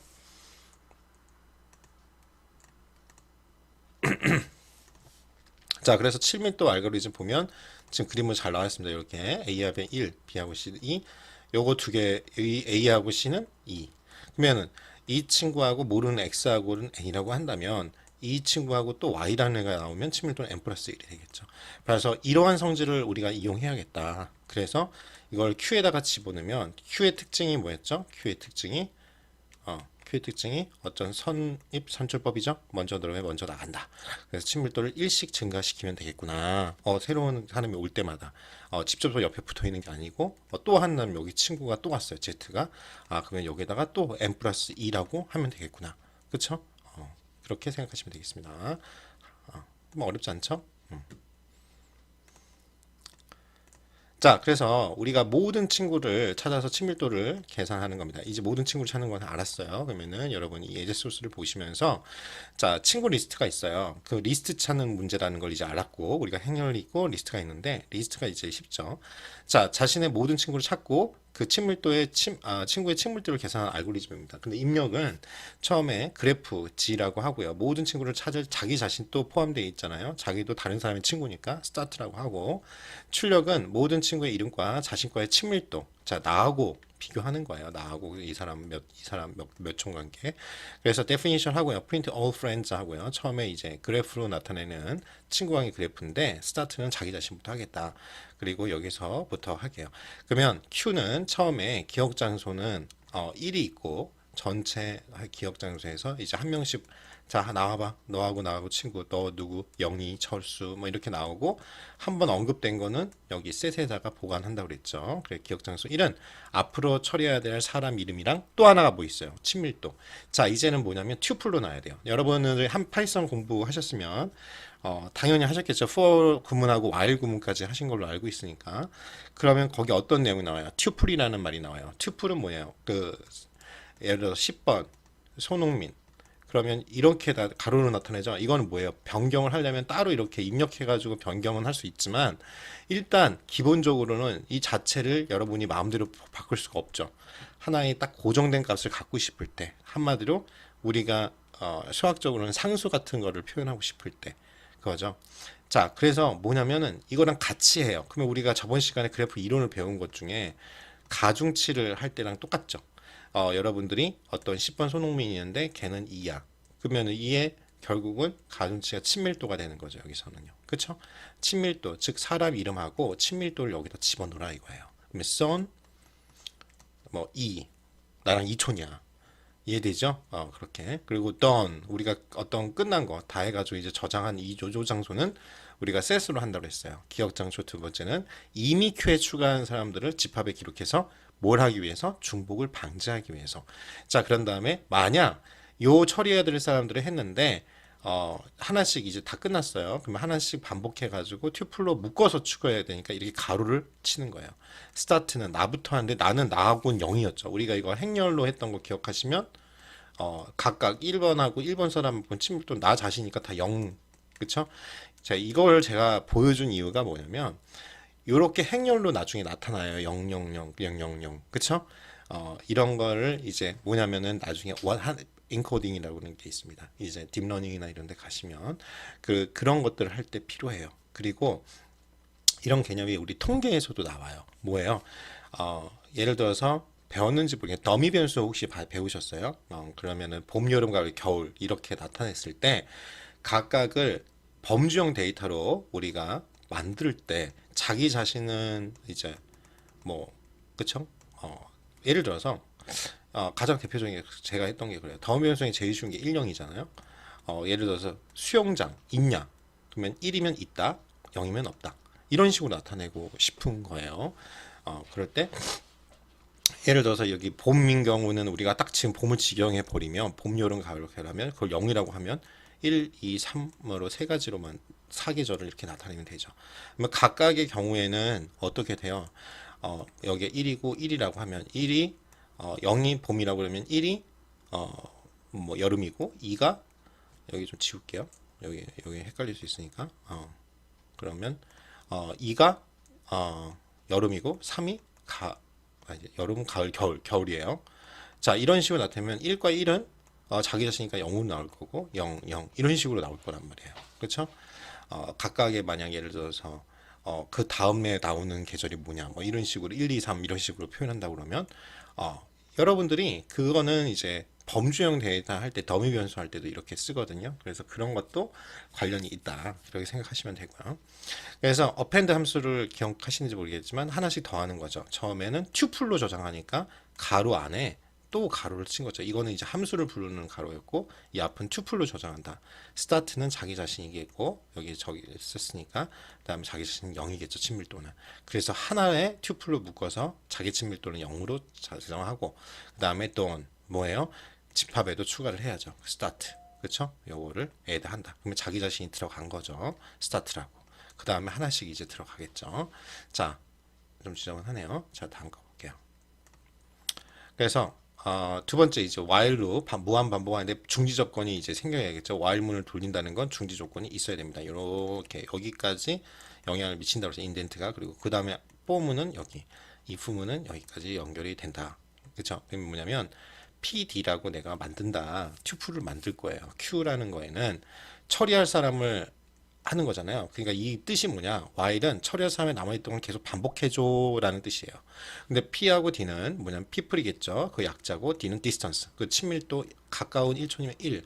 하고 하나씩 증가할 때마다 n 플러스 1만큼 간다고 그랬죠. 그래서 하나씩 앞에 Q니까 어떻게 해요? 하나씩 뽑아가지고 세트에 두면 하나 칸씩 밀려가지고 여기 오겠죠. 그러니까 여기 오는 첫 번째 자리, 그쵸? 그거를 각각 꺼내겠다. 뭔데? 여기 꺼낼 때 0이라고 하지만 여기 두 가지를 정보를 꺼내죠. 튜플로 묶여 있으니까 사람 정보와 친숙도 정보가 친밀도 정보가 같이 뺄 겁니다. 그리고 프린트 PD를 각각의 친밀도를 출력해줘. 그런 다음에 포문을 돌리는데 전체 그룹 우리가 그래프죠. 뭐 여기서부터 친밀도 1촌 여기 2촌 그래서 n촌 n 플러스 1촌까지 가는 거잖아요. 그러면 거기서 P 사람에게 친구들에게 접근한 중에서 하나씩 뽑아주는데 if 만약 그것이 여기에 세트에 하나씩 저장된 게 아니라면 계속해 Q를 여기서 계속 뽑아가지고 돌려줘 그거죠. Q에 append 하고 근데 여기 잘 보세요. 가로가 있고 X고 distance n 플러스 1을 아까 n개지만 여기에 뭐예요? 디스턴트 친밀도니까 d 플러스 1이죠. 요거를 이해시켜요. 그래서 설명을 해드렸던 거예요. 친밀도를 하나씩 증가시켜 Q에다가 넣어줘야겠죠. 그래서 d 플러스 1입니다. 그래서 done 그리고 add x 이거는 append는 Q에다가 우리가 하는 거고 done set에다가는 그쵸? add라는 걸 한다고 그랬죠. 그래서 그런 다음에 집합에도 추가해 줘야겠죠. 자, 여기까지가 이제 요렇게가 정지 조건입니다. 그렇게 했고요. 자, 그 다음에 인포메이션을 이제 집어넣으면 되죠. 여기에 인포메이션이 있습니다. 썸머고 거기에 썸머에 각각에 들어가는 사람들이 존, 저스틴, 마이크. 존은 썸머, 저스틴 이런 식으로 사람들의 인포메이션이 여러분들이 있는 거죠. 지우고 자, 그런 다음에 넘어갈게요. 그런 다음에 print all friends 하고 이렇게 처음에 인포메이션이 있는데 그 중에서 썸머만 뽑아줘. 그러면 썸머만 뽑아주고 이거 한 칸 띄워달라는 거죠. 썸머 나 정보 나오고 한 칸 띄고 가독성을 위해서 보는 거죠. friend all friends friends의 제리만 보여줘. 그러면은 정보가 여러분들이 이렇게 나오는 걸 볼 수 있을 겁니다. 그쵸? 그래서 각각의 얘 친밀도를 나타내는 거죠. 요거는 썸머인데 얘는 자기 자신이니까 스타트니까 0이고 그이 썸머에 존 1, 1, 존 1촌 그러니까 썸머가 있으면 이렇게 세 개가 이렇게 된 거죠 사실은. 존, 저스틴, 마이크가 이렇게 그래프니까 그 다음에 2촌이니까 여기에 메리가 있었던 거고 그쵸? 그리고 3촌이니까 여기에 킵이 있었겠네요. 그리고 제리는 제리가 0, 1 그쵸? 자기 자신이니까 제리하고 탐밖에 없는 친구 한 명밖에 없는 친구였던 거죠. 이해되시죠? 그런 다음에 다음 걸로 넘어가 볼게요. 자, 그래서 파이썬의 튜플은 다시 말하지만 우리가 사람 이름과 친밀도를 같이 묶어서 큐에다가 보관하기 위해서 그래서 우리가 이론 공부할 때 배웠던 것처럼 이렇게 묶어줬죠. 리스트 만들었을 때 여기에 이렇게 하고 연결 리스트 만들 때 이렇게 했고 그쵸? 기억나시죠? 그래서 처리해야 될 사람과 친밀도를 같이 묶어서 하기 위해서 파이썬은 튜플 기능을 이용했고 튜플의 특징이 여러 개의 정보를 묶어서 하나의 정보처럼 사용하기 위해서 하는 기능이고 수학에서 우리가 XY를 해서 XY를 하나의 쌍 그쵸? 예를 들어서 3 곱하기 3 표시해 그러면 여기서 3 곱하기 3 이렇게 나타내는 게 튜플이라고 그랬죠. 변하지가 않잖아요. 그래서 비슷한 개념이에요. 그래서 튜플로 묶어서 보관하고자 하는 정보가 여러분들이 있다면 소괄호 안에 쉼표를 찍어서 나열만 하면 됩니다. 그렇죠? 간단한 개념이에요. 다음 넘어가겠습니다. 그래서 여러분이 꼭 이거 해보세요. 이것도 3하고 7을 t에다 넣고 t를 치면 그냥 나오죠. t에 0은 첫 번째로 접근하는 건 동일해요. 리스트처럼 0 하면 이게 3 나올 거고 1 하면 7 나올 겁니다. 그리고 x, y를 각각 t에다가 xy 정보를 집어넣죠. 그럼 t가 3하고 7이니까 각각 x 치면 3이고 y 치면 7이 나올 겁니다. 그래서 이렇게 각각을 저장해 주는데 두 개를 한꺼번에 묶어서 묶음으로 저장하는 게 튜플 기능이다. 이렇게 생각하시면 되겠습니다. 자, 그다음 넘어갈게요. 자, 이런 그 기능들이 나오면 저희가 원래는 제가 이제 파이썬 이렇게 여러 가지고 주피터 노트북을 해보여주는데 제가 숙제로 넘기는 이유는 우리가 어차피 이거 빨리 알고리즘 하고 이제 AI 쪽으로 이제 넘어가야 되는 문제가 있어요. 그리고 이 책이 저는 이제 그 견본으로 원래 봤던 게 파이썬하고 합본 언어였는데 여러분들이 이제 따로 된 걸 사셨을 거예요. 그러니까 이제 조금 몇 개가 삭제됐던 게 좀 있더라고요. 그래서 그런 부분을 좀 보충 또 어차피 하고 잘 됐죠. 어차피 제가 보충 또 해야 되는데 그리고 알고리즘 강의도 좀 더 필요한 것들, 특히 여기에 좀 많이 빠졌는데 네트워크나 이제 어떻게 돌아가는지는 아셔야 되니까 다이스트라나, 그리고 다행히 다음 시간에 배울 게 이제 그리디 알고리즘, 탐욕 알고리즘이라는 게 있거든요. 그러니까 우리가 뭐냐면 우선순위, 나중에 미리 말씀드려 우선순위를 정하는 거죠. 내가 이거라고 내가 제일 많이 속된 말로 제일 많이 먹을 수 있는 거를 찾는 거야, 지금 순간에. 근데 실제로는 그런 방법을 많이 쓰죠. 지금 이 순간에서 내가 가장 이득이 되는 거를 찾는 방법을 쓰겠죠. 그래서 시장에서도 많이 언급되는 게 탐색 알고리즘이고, 그리고 이제 네트워크 같은 경우도 이제 잠깐 설명을 드리자면 이제 여러분들이 이 예전에 여러분은 겪지 않았을 거예요. 근데 이 네트워크 역사에 대해서 잠깐만 언급해 드리면 옛날에는 전화선으로 같이 했어요. 그래서 그러다 보니까 전화기가 안 되는 거죠. 그 인터넷을 연결하면 그렇죠? 여러분들 제가 학교만 다닐 때만 해도 초창기에 좀 있었어요. 그래서 전화선이 같이 연결돼 가지고 인터넷 쓰면 전화기가 안 되는 거예요. 그래서 전화기를 두 대 놓던가 해야 됐던 거예요. 그 전화선을 뺐었었기 때문에. 그러니까 이제 불안하죠. 막 그 소리가 들려요. 전화선 연결하는 게 삐삐삐삐 하면서 근데 그 다음에 한 1년 지나서 바로 바뀌었던 것 같아요. 그렇죠? 그러면서 이제 ADSL이나 이런 것들, DSL이나 이런 것들이 생기면서 이제 문제는 뭐냐면 여러분 라우터라는 개념이 있어요. 왜 이게 개념이 동일하게 들어가냐면 여러분 알다시피 라우터라는 개념이 서로 이렇게 분배를 해주잖아요. 여러분들을.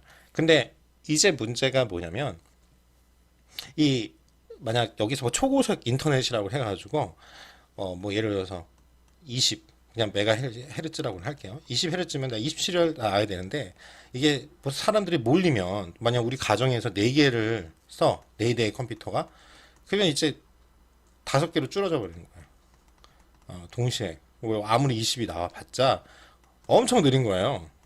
나도 쓰고 동생도 쓰고 아빠도 쓰고 엄마도 쓰고 그러면 이런 문제가 생겼죠. 근데 이제는 어떻게 하냐면 이제 스위칭 허브라는 게 나와가지고 이거를 이제 분배, 안 쓰면 안 쓰는 걸 땡겨가지고 선을 써요. 그러면 어떤 데는 10을 쓰고 안 쓰니까 여기가 안 쓰고 있으면 여기는 5 쓰고 이제 이런 식으로 분배 기능을 해주는 거죠.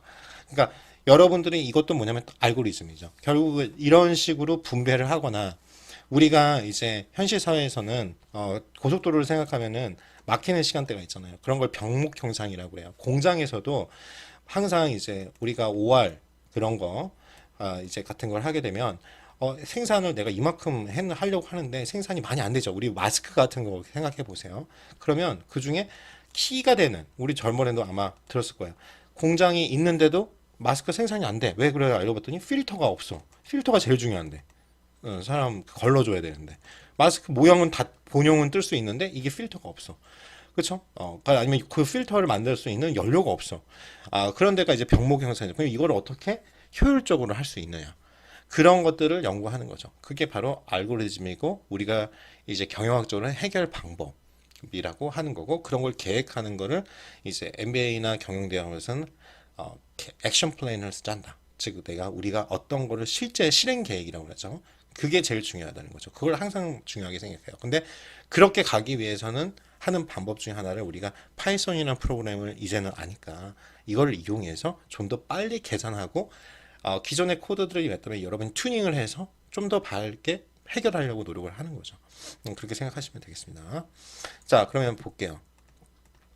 그래서 요 다시 넘어가서 여기 보시면 q append의 start 0 다시 한번 하지만 소라가 2번 쓰인 이유는 요거 자체는 함수예요. append 함수인자예요. 근데 그 안에 start하고 나 자기 자신이죠. 그리고 그게 뭐예요? 자기는 친밀도가 없으니까 0이라는 가중치죠. 아까 전에 말한 W. 그걸 계산하면 이제 트랜스포즈. 그쵸? 이게 영어로 뭐 트랜스포즈를 써줄게요. 여러분들이 이게 뭔 뜻이지? 이럴 수도 있으니까. 저도 처음에 들었을 때 그랬으니까. 근데 그냥 모르고 그냥 그런 것도 하고 들었어요. 이게 뭐냐면 전치 행렬이라고 해요. 전치하다. 전치. 전치. 그러니까 위치를 바꾼다라는 뜻이에요. 그러니까 transpose라고 하죠. 이게 에버렉이 그 솔직히 막 제가 이거 찍을 때 저번 주 이후로 계속 뭐 한 6번씩 이게 좀 에러가 좀 심한 것 같아요. 우리 학교에서도 많이 쓰고 왜 그런지 모르겠는데 그래서 어, 다시 깔아가지고 해야 된다고 했는데 제가 그냥 그래서 그거 시간이 없어가지고 출장 가야 되니까 이걸 했는데 괜찮은 것 같아요. 왜냐면 이런 글씨를 쓸 수 있으니까 제가 악필이잖아요. 근데 이게 괜찮은 것 같아요. 어찌됐든 그래서 트랜스포즈 그렇죠? 이렇게 한다. 실제 계산할 때는 그래서 어찌됐든 스타트 0을 가서 튜플 스타트 0을 전달했다 이렇게 생각하시면 되고 그리고 이 팝이라는 건 아시죠? 하나씩 뺀다는 거잖아요. 여러분들 알다시피 그래서 P하고 D를 묶어가지고 하나씩 빼서 P하고 D에다 집어넣는다. 그쵸? 그래 이렇게 저장된 튜플을 꺼내서 산함과 이름과 친밀도 정보를 각각 여기에 P, Q, D 가중치 이런 식으로 저장한다는 뜻이라고 했습니다. 자, 그런 다음에 넘어갈게요. 다시 한번 리뷰한 거고 책에 있는 대로. 그래서 우리가 원래 알고리즘이 이렇게 됐다고 그랬죠. 탐색 알고리즘 우리가 배웠죠. 이렇게 여기는 2개 있고 여기는 하나 있고, 그쵸? 이런 걸 노드라고 하고 이걸 링크라고 했어요. 그쵸? 이렇게 그 프로그램을 만들어 봐라. 그쵸? 그리고 연수 문제 탐색하는 과정을 단계별로 적어 봐라. 그런데 굳이 한번 해보는 것도 나쁘지 않은데요. 연수 문제 요 15-1하고 요거는 한번 해보세요. 15-1은 자율 숙제입니다. 그리고 이건 또 적어보면 좋긴 한데 15-1은 꼭 해보시기 바랍니다. 해보라는 이유가 있겠죠. 꼭 해보세요. 간단하니까. 그런데 아마 지금 내가 풀어주는 거 아니야? 여기서 나왔네요. 그럴 때만 풀어줄게요. 자, 그래프 탐색입니다. 그래프 탐색은 너비 우선 탐색입니다. 그렇죠. 너비니까 이렇게 가는 게 너비 우선 탐색이죠. 그래프는 지고요. 탐색 시작점은 스타트고요. 스타트에 출발해서 연결된 꼭지점들을 출력합니다. 자, 데피니션 합니다. 너비 우선 탐색이래요. breadth라고 하죠. 이걸 그걸로 합니다. 처음에는 그래프를 긁고 스타트 똑같아요. 여기 이제 해석 안 해도 되겠죠. 처음에는 기억장수가 2개 있는데 하나는 앞으로 쳐야 될 꼭지점을 큐에 저장하고 그 다음에 세트로 중복 방지를 위해서 꼭지점들을 집합에 기록한다. 그리고 큐에다가 하나씩 스타트 자기 자신도 넣고 똑같이 집합에도 추가해 놓는다. 이렇게 하는 건 동일합니다. 그러니까 보면 반복이죠. 개념만 알고 있으면. 그 다음에 while문도 똑같습니다. P인데 처음부터 하나를 꺼내가지고 하고 프린트 P고 폼은 또 비슷하죠. 여기에 사람이 없으면 꼭지점 중에 똑같아요. 그거 없으면 꼭지점들 없으면 큐에 추가하고 그러면 집합에도 한다. 그러면 그래프 정보만 주면 되겠죠. 1, 2, 3, 1, 4, 5, 1, 2, 2 그리고 G하고 1을 하시면 될 것 같습니다. 그렇죠? 제가 빨리 넘어갔어요. 그래서 실행 결과 1, 2, 3, 4, 5 이렇게 할 거예요. 그래서 보면 이 너비 우선 탐색이라는 게 있어요. breadth first search라고 해요. 뭐냐면 처리해야 될 꼭점을 큐에다 하나씩 꺼내 처리하고 그 꼭지점에 연결된 꼭점을 다시 큐에 추가하면서 그래프를 탐색하는 방법이 너비 우선 탐색이라고 합니다. 그래서 이 개념 꼭 기억하시고 이런 예가 뭔지 기억을 해주시면 되겠습니다. 자, 그럼 다음에 그래프 탐색 과정 다시 한번 여러분 손으로 써야겠지만 같이 해드릴게요. 여기까지 해드리면 될 것 같아요. 자, 그래서 그래프 탐색 과정은 1이죠. 처음에 시작 꼭지점을 Q와 돈에 각각 추가하고 시작한다. 이렇게 하시고 꼭 손으로 써보시기 바랍니다. 그리고 몇 분이 이거를 이제 그냥 워드로 치지 않고 손으로 이렇게 써가지고 스캔하던가 사진을 찍어서 보내주신 분이 있는데요. 아주 잘하는 그런 겁니다. 그런 증빙 자료 칭찬합니다. 그렇죠?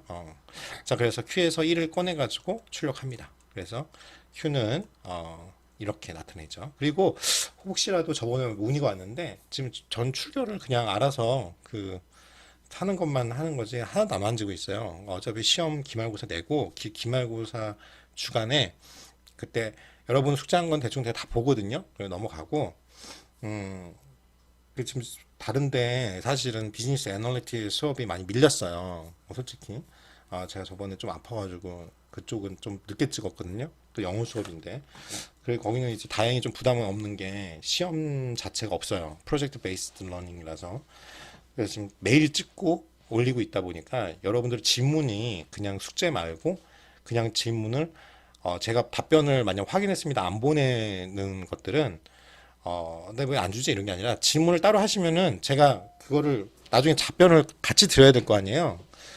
그런데 차라리 구분해서 보내주세요.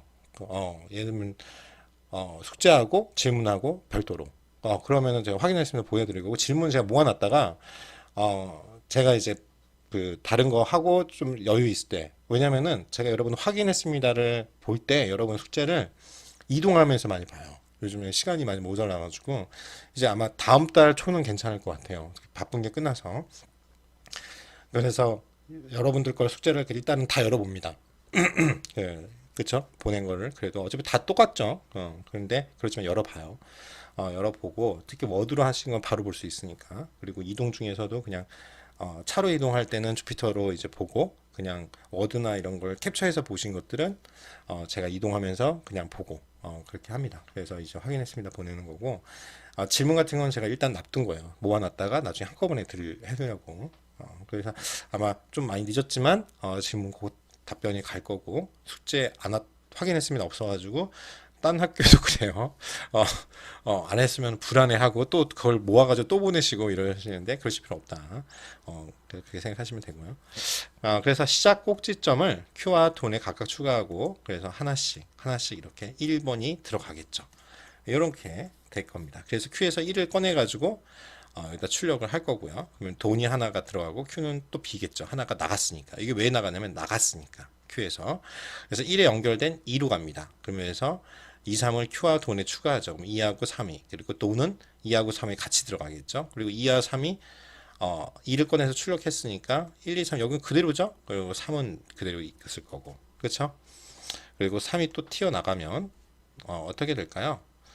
여러분 이 과정을 잘 기억하세요. 저거 그냥 돌아가는 코드는 그런 것도 하지만 이렇게 써봐야지 되는 거예요. 그걸 만들고 코드를 만든 거니까 2에 연결된 1, 4, 5 중에서 1을 이미 돈에 있잖아요. 중복해서 제외하게 됐죠. 그럼 4, 5를 Q와 돈에 넣겠습니다. 그러면 3, 4, 5, 1, 2, 3, 4, 5가 되겠죠.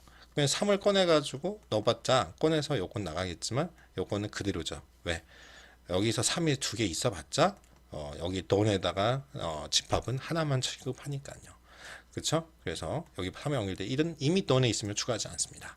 Q에서 4를 꺼내서 출력합니다. 그래서 출력하고 4도 이미 있으니까 추가하지 않습니다. 그리고 5가 되겠죠? 5를 꺼냈는데 5도 했습니다. 여기 5까지 다 해서 더 이상 추가할 게 지금 없죠? 그렇죠? 그래서 Q가 비었으면 종료합니다. 종료 조건이죠. 그래서 1, 2, 3, 4, 5 이런 식으로 꼭지점 순서가 나타난다는 것입니다. 자, 그래서 탐욕 알고리즘이에요. 그래서 수업 시간표 짜기 문제 같은 거나 배낭 채우기, 그 다음에 집합 커버링이나 완전 MP 문제라고 그러거든요. 이런 내용이 지금 없어요. 그래서 그런 문제를 좀 아셔야 되기 때문에 진행을 해야겠습니다. 그래서 일단은 바로 진도를 나가서 우리가 탐욕 알고리즘에 대해서 공부할 건데요. 말 그대로 그리디해요. 그렇죠? 각 단계에서 여러분들이 최적의 수를 찾아가지고 전역 최적해를 구하는 그런 문제라고 생각하면 돼요.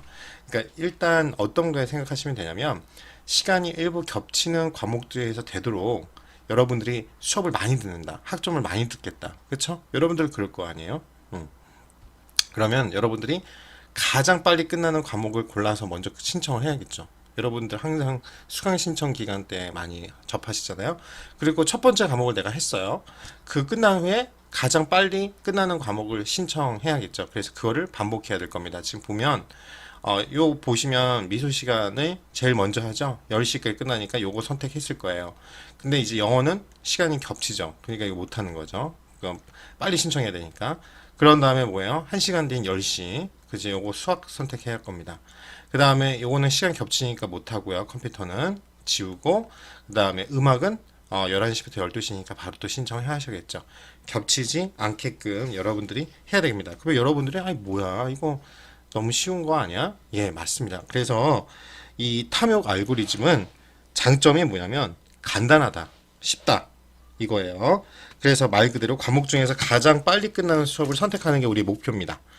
그래서 궁극적으로는 우리가 전역해라고 해요. 전체적, 그리고 글로벌리 옵티멀 솔루션. 그래서 이게 어디로 가냐면 나중에 최적화 문제랑 같이 가요. 전역 최적회를 구하게 됩니다. 이해되시죠? 그래서 내가 각 단계마다 이거 보면 내가 가장 빠른 게 최적이잖아요. 그러면 9시부터 10시 사이에는 최적이 내가 미술이야. 빨리 구했으니까. 10시부터 11시 사이 할 거면 빠른 게 수학이니까 수학이야. 11시부터 12시는 이거야. 이런 식으로 찾는 거죠. 이게 국소 최적회를 찾음으로써 궁극적으로는 뭐예요? 전체적인 최적회를 구하게 된다라는 그런 개념입니다. 이게 그대로 나중에 딥러닝 쪽에서 들어가요. 이제 잠깐 설명을 드리면 최적화 문제를 나중에 하잖아요. 그러면은 우리가 이 안에 어떤 길을 찾아가는데 이게 최적점인지 모르는 경우가 되게 많거든요. 내가 실험이나 어떤 걸 했는데 이게 가장 제일 효과적인지 효율적인지 그러기 때문에 알고리즘이 오는 건데 대부분은 여러분들 요렇게 되는 거를 우리가 이게 아래로 볼록하다. 그러니까 우리가 제일 쉽게 얘기해서 요렇게 생긴 게 이제 영어로 이제 x 제곱이잖아요. y는 fx 할 때 함수 기억하시죠? 그러면 여러분 여기에 최적점이 어떻게 돼요? 배웠을 거예요. 여기가 0이 되는 점. 그쵸? 그러면 이걸 우리가 수치 미분을 하면 y 그쵸? 미분하면 이게 0이 되는 점 이렇게 찾았을 거예요.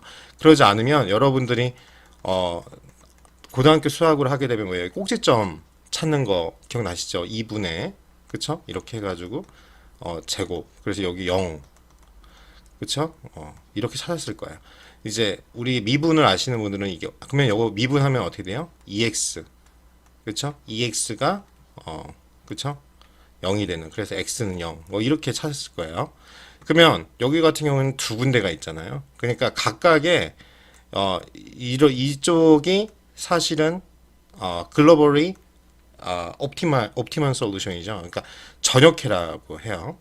그렇죠? 전체적으로 제일 작은 건데 이 길을 찾는 거예요. 근데 이거 보면 두 개가 있잖아요. 그러니까 이거는 최적화를 찾을 때 굉장히 시간이 걸리지만 보통 어찌됐든 최적점의 그러니까 비용이 이게 비용 곡선이라고 그러면 비용이 제일 적은 데를 우리가 찾는다.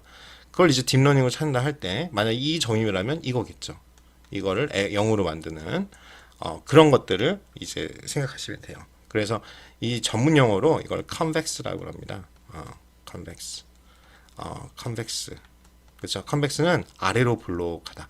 아래로 볼록하게 되면은 결국은 어떤 뭐예요? 여기 제일 최저값 나오는 그 값이 그렇죠? 0이 되는 그 값을 찾는 거예요.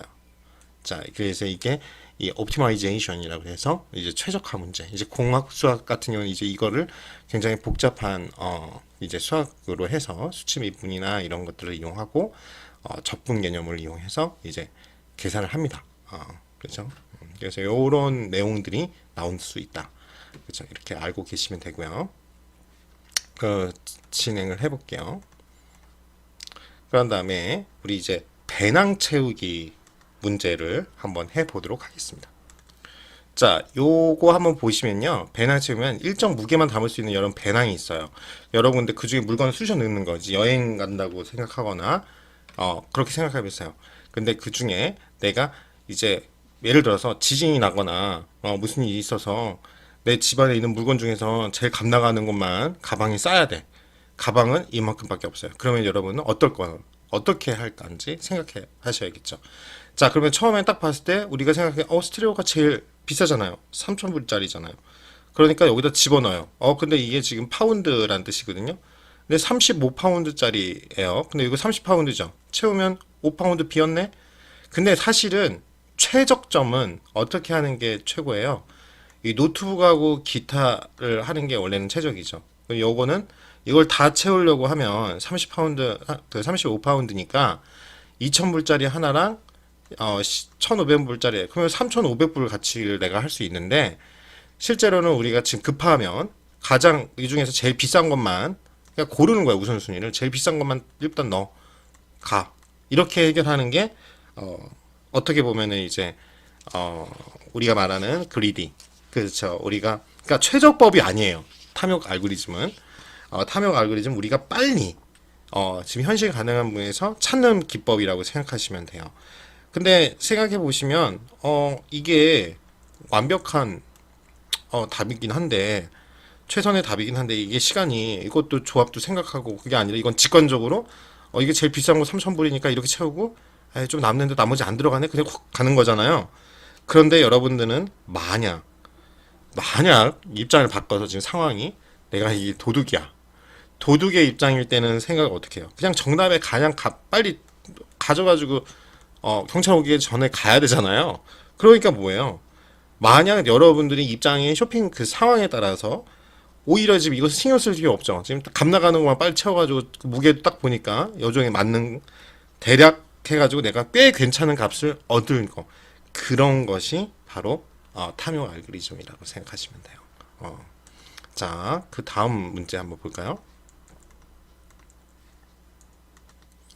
자, 그러면 이 문제를 만약 푸시잖아요. 집합 커버링 문제를 하게 되면 여러분들이 왜 탐욕 알고리즘이 정확한 최적의 답은 아닌데 왜 쓰는지를 알 거예요. 왜냐면은 우리가 항상 배웠던 우리 시간 ON 문제이기 때문에 그래요. 자, 집합 커버링 예를 들어서 여러분들이 라디오 쇼를 해요. 그러니까 라디오 쇼인데 여러분 유튜브로 한다고 해봐요.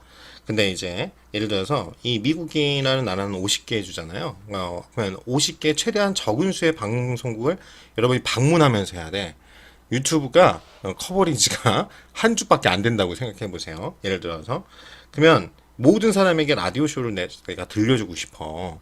송출하려고 해요. 그래서 라디오 방송국을 내가 방문했습니다.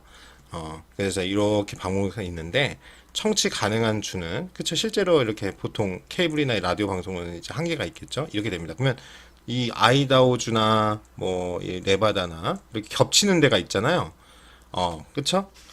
그러면은 다를 수도 있고 겹치는 데가 있어요. 그러면은 여러분들이 이제 이런 거를 집합 개념에서 어떻게 말을 하냐면요. 잠깐만요. 그 여러분들이 가능한 모든 방송의 부분 집합을 여러분들이 나열할 수가 있습니다. 이런 걸 정확하게 말하면요. 이게 지금 한글로 치면은 글씨가 너무 망가져서 제가 이걸 쳐볼게요. 저도 이게 파워셋이라고 그러는데 이 보이시나요? 예, 멱집합이라고 해요. 그렇죠. 내가 가능한 모든 방송의 부분 집합을 말해요. 그러면 여러분이 계산하다 보면 2의 n승입니다. n제곱이에요. 2의 n제곱. 그러면 뭐 예를 들어서 그래서 요거 갖고 50개 주를 하게면은 너무 많죠. 그래서 뭐냐면 이 5, 이게 그대로 하면은 50 우리 빅 5시간으로 하면은 2의 n 시간이 소요돼요. 그러면 항목수가 많으면 그렇죠? 수가 많으면 이렇게 심각한 그쵸? 100개라고 그러면 이렇게 심각한 수가 나옵니다. 4 곱하기 10의 21승 연도가 걸려요. 여러분이 그렇죠? 끝나죠? 한 주에 두 개씩만 방송국에 있다고 해도 끝납니다. 그러면은 이렇게 하지 않으려면 우리가 이러한 문제가 생겼을 때 시간이 너무 많이 걸려. 그러면 우리가 항상 우리가 비용 대비 효과를 생각해야 된단 말이에요. 그럴 때 사용하는 근사 알고리즘이라는 게 있죠. 그게 바로 이겁니다. 그렇죠. 그래서 근사 알고리즘, approximation, 그렇죠. approximate라고 하잖아요. 근사. 그 알고리즘을 사용합니다. 정답과 거의 비슷하게 유추해서 최적해. 즉 우리가 원하는 건 최선의 정답인데 그거를 안 나는 최저값. 그렇죠? 그거를 얼마나 가까운가. 그쵸. 그런 다음에 어떻게 해야겠냐? 아직 방송하지 않은 지역이 있어요. 만약 커버리지가 안 돼서. 그러면 그 중에 가장 많은 지역에 방송 가능한 방송국을 우리가 선택하죠. 굉장히 현실적이잖아요. 그런 다음에 모든 이제 방송이 될 때까지 계속 선택합니다. 그래서 이 근사 알고리즘의 성능은 얼마나 빠른가, 그리고 최적에 얼마나 가까운가로 하는 내용입니다.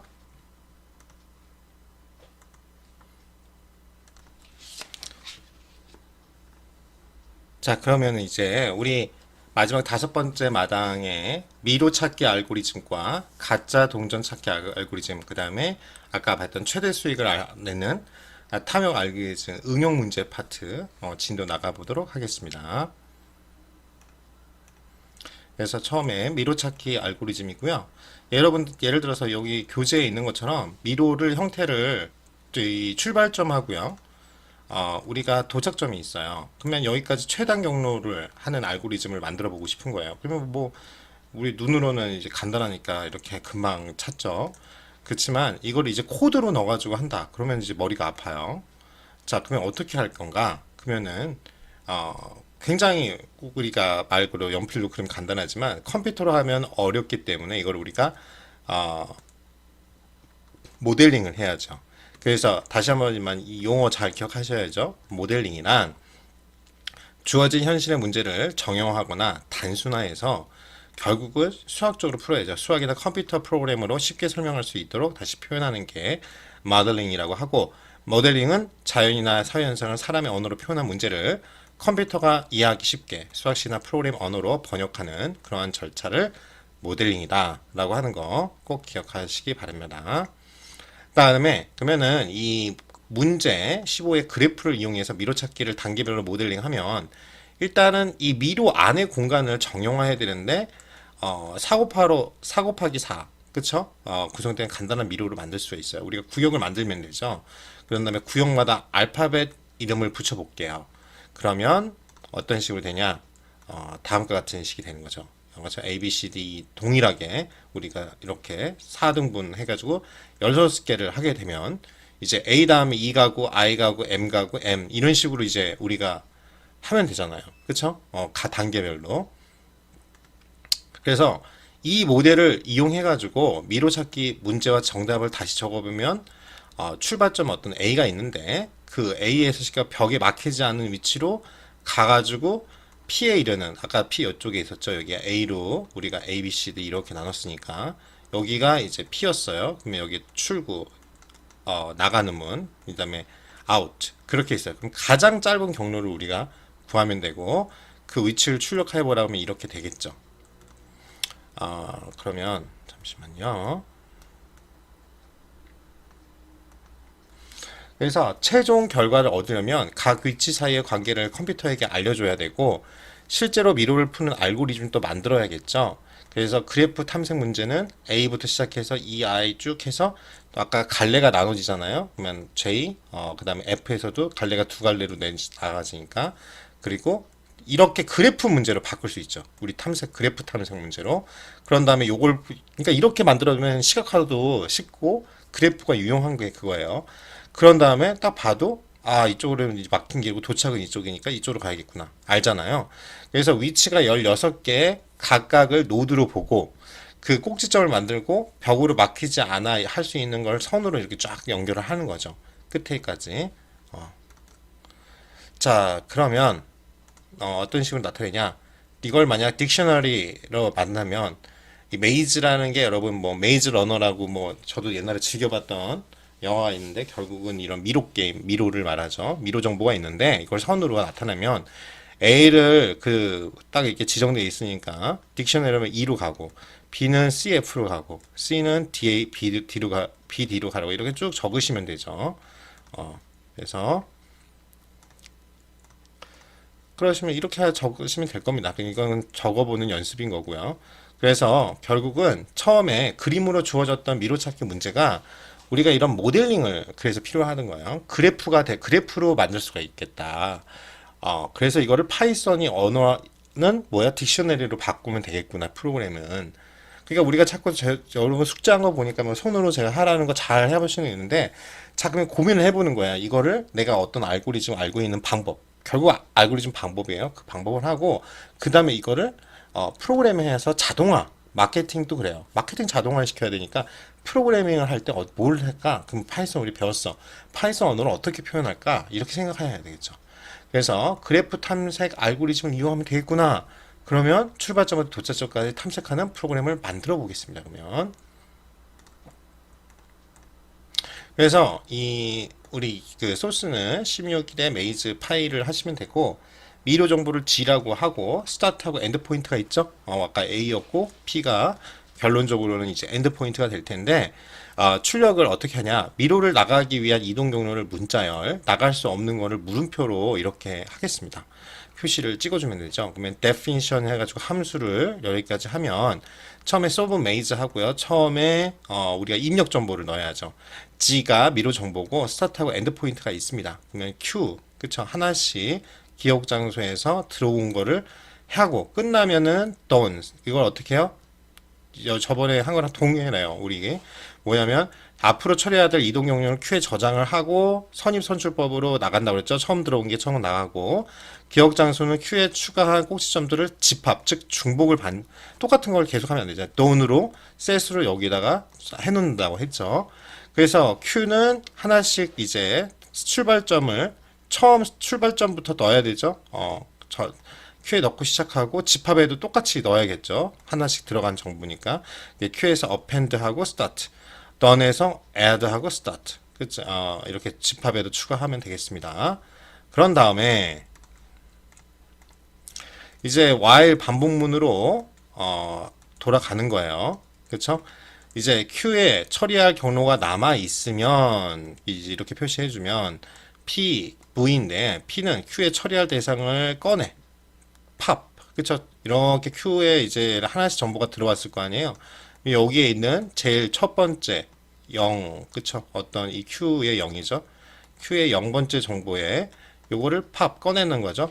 꺼내가지고 여기 P에다 집어넣어주고 여기서는 이제 P-1이라는 거 여기 끝 아니에요? 끝, 그쵸? 이해되시죠? 이 P에서 하나씩 꺼내가지고 여기 보면은 Q에 저장된 이동용의 마지막 문자가 현재 처리해야 될 꼭지점이잖아요. 이건 이해하시나요? 하나씩 우리 문자가 왔잖아요. A 다음에 그 다음에 그래프로 다음 걸 2로 가야 되니까 요 Q에 저장된 이동용의 마지막 문자 요거 잘 이해하셔야 됩니다. 마지막 문자가 여기서 꺼내가지고 P에 집어넣었잖아요. 잘 보세요. Q에서 하나씩 꺼내가지고 요 앞에 온 거 선입선출에서 온 거를 어디로 넣었어요? P라는 것에다가 넣었어요. 처리 대상을 하나씩 꺼내가지고 P라는 데서 넣었어요. 끝나면 그리고 end로 가는 거고. 자, 그러면 이 P에 왔어요. 그러면은 여기서 제일 끝에 있는 지금 마지막 문자 Q에서 이동한 이동용의 마지막 문자가 현재 처리해야 될 그쵸? 꼭지점이에요. 그래서 요 마이너스 1 했다는 거 잊지 마시고 그러면 그 V가 이제 진짜 끝이냐? 처리해야 할 꼭지점이 도착점이다. 목적지다. 우리가 원하는 목적지라면 이거는 end 똑같은 의꼴 관계잖아요. end라면 P를 전체 이동용을 돌려주고 지금 종료해봐. 종료 조건이 돼버리는 거죠. while문의 종료 조건이. 근데 그게 아니라면 계속 또 반복해야겠죠.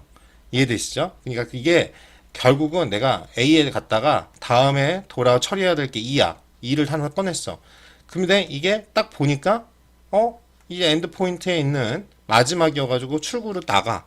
그러면은 이제 더 이상 처리할 게 없으니까 이게 끝이라면 종료하면 되죠. 종료 조건이니까 그게 아니라면 반복해 이런 뜻이라.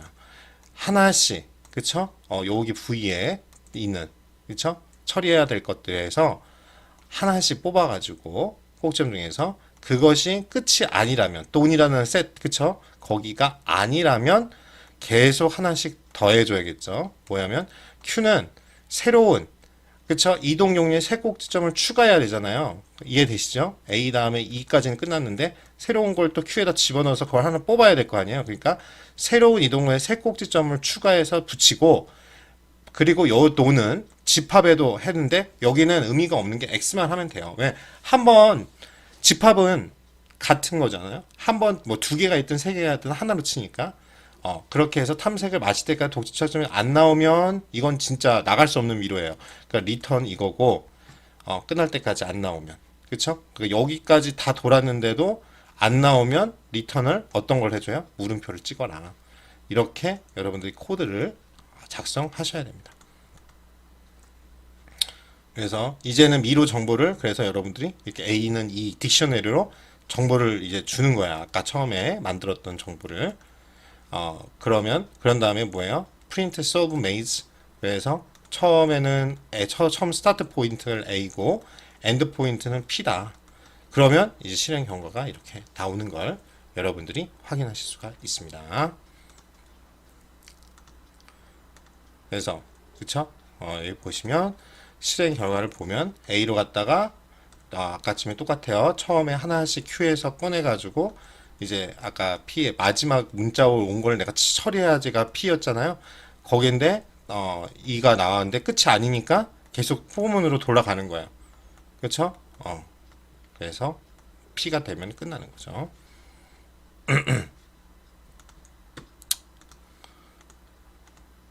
자, 그래서 현실 세계의 문제를 컴퓨터로 풀려면 문제를 분석해서 효과적인 모델, 모형을 만드는 게 가장 중요한 첫걸음이고, 먼저 문제를 잘 모델링하고 그 모델에서 여러 가지 여러분이 알고리즘을 적용해서 문제를 풀고 그 결과를 다시 실제 생활에 적용하는 게 중요합니다. 이는 실생활 문제를 컴퓨터를 사용해서 푸는 일반적인 과정이라 이렇게 생각하시면 되겠습니다. 자, 이제 각자 동전 찾기 알고리즘으로 갈게요. 이제 보시면 겉보기에는 똑같은 동전이 N개가 있어요. 이 중에서 한 개는 싸고 가벼운 재료로 만들어진 가짜 동전입니다. 좌우 무게를 비교할 수 있는 양팔 저울을 여러분이 이용해서 다른 동전보다 가벼운 가짜 동전을 찾아내는 알고리즘을 만들어 보겠습니다. 자, 볼게요. 그래서 일단은 동전 N개 중에서 무게가 적게 나가는 게 가짜 동전이 한 개 섞여 있다는 걸 알고 있죠. 그 다음에 무게를 숫자로 보여주는 디지털 저울이 있다면 동전 무게를 차례로 하나씩 재면 가짜 동전은 뭐 금방 판결하죠. 근데 이게 아니라 막 이렇게 있다고 생각해봐요. 끔찍하죠. 하지만 우리가 사용할 저울은 양팔의 물건을 올리면 어느 쪽이 무거운지 가벼운지 말하는 양팔 저울이에요. 그러니까 그렇죠? 이 문제인 거죠. 디지털 저울이 아니니까 서로의 비교만 할 수 있는 거예요. 자, 양팔 저울 문제가 많이 나와요. 은근히 알고리즘 문제. 왜? 서로 그러면은 요 A라는 물건과 B에 서로 무게가 이거 두 개만 비교. 그러니까 결국은 우리가 똑같아요. 우리가 이제 항상 요거하고 다음에 나오는 거하고 자릿수 비교해서 뭐 스위치 한다든가 우리가 병합이나 분할 알고리즘 할 때 그런 식의 이제 문제 유형이 많이 나옵니다. 그러면 자 이제는 이 문제를 이제 잘 정형화해야 돼요. 자, 그러면 동전 개수가 n개가 있네요. 왼쪽에서 오른쪽으로 동전 일렬로 나열해야지. 근데 맨 왼쪽을 0번으로 해서 차례로 번호를 불어보면 우리 다 똑같아요. 가장 오른쪽에 있는 건 n-1겠죠. 0, 그쵸? 하나씩 하면 n개니까 n-1까지 자릿수가 0부터 하니까. 그래서 0번부터 n-1번까지 동전이 있고 이 중에서 가짜 동전이 한 개가 있네. 그러면 우리가 만들 알고리즘은 양팔 저울을 저울질 해가지고 가짜 동전 위치의 번호, 위치 번호, 그쵸? 그렇게 해야 된다 이거죠. 그래서 우리가 저울질에 해당하는 기능을 프로그래머로 데피니션 웨이인데 A, B, C, D 이렇게 표현할 수 있겠고요. 그러니까 웨이 함수를 만들면 무게라는 거잖아요. A부터 B까지의 동전을 양팔 저울의 왼쪽에 C하고 D까지 동전을 오른쪽에 올리고 저울질. 이제 이해되시죠? 여기는 왼쪽, 이건 오른쪽. 이런 식으로 여러분들이 생각하시면 되겠죠. 그러면 비교하는 동전의 개수는 같다고 가정하면 결국은 B하고 A를 빼나 D나 C나 그렇게 생각하실 수 있죠. 이 함수 안에서 변수 fake를 만들어요. 가짜라는. 우리가 찾아야 될 가짜 동전의 위치를 저장해 놓습니다. 그런 다음에 가짜 동전 찾기 알고리즘 fake 변수의 값을 직접 알 수는 없어요. 웨이 함수로 호출해서 이 값을 찾아내야 됩니다. 자, 그러면 여기 보시면 웨이의 결과값은 마이너스 1, 0, 1 중에 세 가지 중에 하나겠죠. A하고 B하고 가볍다면 그 뭐예요? A와 B 사이에 가짜 동전이 있다는 뜻이겠죠? 결과값은 마이너스 1이 나올 거예요. 그렇죠? C하고 D가 가볍다면 C와 D 사이에 가짜 동전이 있다는 뜻이 결과값 1 나올 거예요. 양쪽 무게가 같으면 하나도 없으니 결과값은 0이겠죠. 이해되시죠? 가짜 동전이 있으니까 A하고 B인데 요게 가벼우니까 이게 무게가 내려갈 거 아니에요. 그러면 우리가 여기가 가볍구나 알아요. 그러면 여기 사이에 가짜 동전이 있구나. 결과값은 마이너스 1이겠구나. 그렇죠? 그 다음에 여기 보면 이게 무겁죠? 이게 더 무겁다는 뜻이잖아. 그럼 C하고 D 중에 있겠구나. 그쵸? 결값은 1이 나올 거예요. 근데 요거는 같으니까 0이 되는 거야. 그쵸? 왼쪽, 가운데, 오른쪽 이런 식으로 생각하시면 되겠습니다.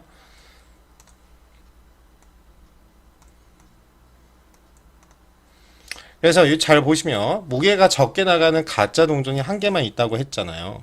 그게 이제 처음에 전제 조건이었어요. 하나만 있다. 그럼 각 동전의 무게를 비교해서 가벼운 동전이 나온다면 그 동전이 바로 가짜죠. 그쵸? 그러니까 0번 동전을 저울의 왼쪽에 올려놓고 오른편에는 1번 동전부터 차례로 바꿔가면서 저울질을 해보면 가짜 동전을 쉽게 찾을 수 있습니다. 그러니까 0번과 1번 동전을 비교하는 첫 번째 저울질이 왼쪽이 가볍던 0번 동전일 거고 오른쪽이 가볍던 1번 동전이 가짜 동전이잖아요. 그래서 두 동전의 무게가 같다면 둘 다 가짜 동전이 아니니까 오른쪽에 두 번 2번 동전을 올리고 이 과정을 반복합니다. 이렇게 저울질하면 마지막 n-1 동전이 가짜 동전일 경우, 그쵸? 최악이죠. 저울질을 n-1번에 해서까지 해야 되는 거죠. 바로 나면 좋은데 다 해보는 거잖아요. 그러니까 최악의 n-1번까지 다 가야 된다 이거죠. 하나씩 비교하면. 자, 그럼 페이크 코인 이 코드를 한번 보겠습니다. 자, 주어진 동제가 n개가 있어요. 그 중에 가짜 동전 페이크를 찾는 알고리즘입니다. 입력은요, 전체 동전의 시작과 끝이에요. 그러면 주소니까, 위치니까 0. 그래서 전체 n개니까 n-1까지죠. 위치 정보를 우리가 알고 싶은 거예요. 출력은. 가짜 동전이 어디 있지? 이거예요. 무게재기 함수입니다. A에서 B까지 놓인 동전과 C에서 D까지 놓인 동전의 무게를 비교해야겠죠. 양팔저울이요. 그래서 가벼우면 마이너스이고 CD 즉 그쪽이 무거우면 1이어야 되죠. 같다 동전이 없다면 뭐예요? 양쪽 무게가 같다면 0이겠죠. 그렇죠? 이해되시죠? 어찌됐든 가짜 동전이 가볍다고 그랬어요. 자, 그런 생각해 보시고 그래서 그 다음 보면 이렇게 우리가 할 수 있죠. definition을 합니다. way가 있는데 A, B, C, D예요. fake가 예를 들어서 그 맞춰야 되죠. 우리가 일단은 29라는 수를 더 줘본 거예요. 그냥 가짜 동전의 위치, 그쵸? 줬어요. 그래서 이 값을 맞춰야 됩니다. 우리가 way 함수를 이용해서 만약 이렇게 지금 한 거죠. 만약 A가 fake보다 작거나 같거나 and fake가 B보다 작거나 같아. 그쵸? 그러면 return 마이너스 1이에요. 그쵸? 기억나시죠? 결국 C가 fake보다 작거나 같고, 그쵸? fake가 지금 이게 결국은 뭐예요? fake가 동시 동작이니까 이거잖아요. fake 이거예요. 그쵸? 이거는 C하고 F가 fake가 어디에요? D 이 사이에 있다는 거 요렇게 나타낸 거예요. and 구문이니까 동시에 해야 되니까. 자, 그러면 return 1이고 그렇지 않을 경우엔 return 0이다. if 구문을 하신 거죠. 그 다음에 way 함수를 이용해서 left하고 right까지, 즉 왼쪽에서 오른쪽까지 가짜 동전 위치를 찾아야 합니다. find fake coin이하고 left하고 right 가는 건데 폼으로 돌리는입니다. 뭐냐면 저 left에서 한 칸 가고 right에서 이제 여기는 여러분 레인지 함수 알죠? 이 right에서 플러스 1이라고 해서 어디까지예요? right까지 가는 거죠. left에서 한 칸부터 right까지 반복입니다. 이거 잊지 마세요. 레인지 함수. 그쵸? 그 전 단계, 여기까지 전 단계까지 가는 거니까 거기서 하나씩 뽑는 거예요. 그쵸? 그래서 가장 왼쪽의 동전과 나머지 동전을 하나하나 다 비교하는 거죠. 그쵸? 가장 왼쪽에 있는 동전하고 나머지 우리가 right 끝에 있는 것까지 하나씩 비교하는 거예요. 그리고 이게 다 끝나면 그 다음 칸 left 플러스 1 한 칸 올라가서 또 다 비교하고 지금 그 코드죠. 그러니까 이게 설명하는 것도 힘든데 여러분 코드 만들려고 하면은 진짜 많이 머리가 아플 거예요. 그렇죠? 자, 그래서 그 리절트가 left에다가 left I 이렇게 나오겠죠. 그다음에 if 리절트는 요 구문 아시죠? 이게 마이너스 1이라면 레프트 그냥 왼쪽에 있는 레프트 동전이 가볍다는 뜻이죠. 그러니까 레프트 동전이 가짜다 이런 거예요. 그러면 리턴 레프트를 하고 엘리프 아시죠? 그게 아니라면 리절트가 1이라면 그쵸? 뭐예요? I 동전이 가벼운 거잖아요. 그쵸? 그러면 I 동전이 가짜라는 거죠. 리턴 I를 해요. 그래서 근데 두 동전의 무게가 같으면 다음 동전으로 가야겠죠. 그쵸? 그다음에 모든 동전의 무게가 같으면 가짜 동전이 없는 예외잖아요. 그래 리턴 마이너스 1을 합니다. 그리고 전체 동전 수는 n이 100개예요. 그리고 print find fake coin 0에서 n개까지죠. 거기 n-1까지 여러분들이 하시면 결값이 이렇게 29가 나올 겁니다.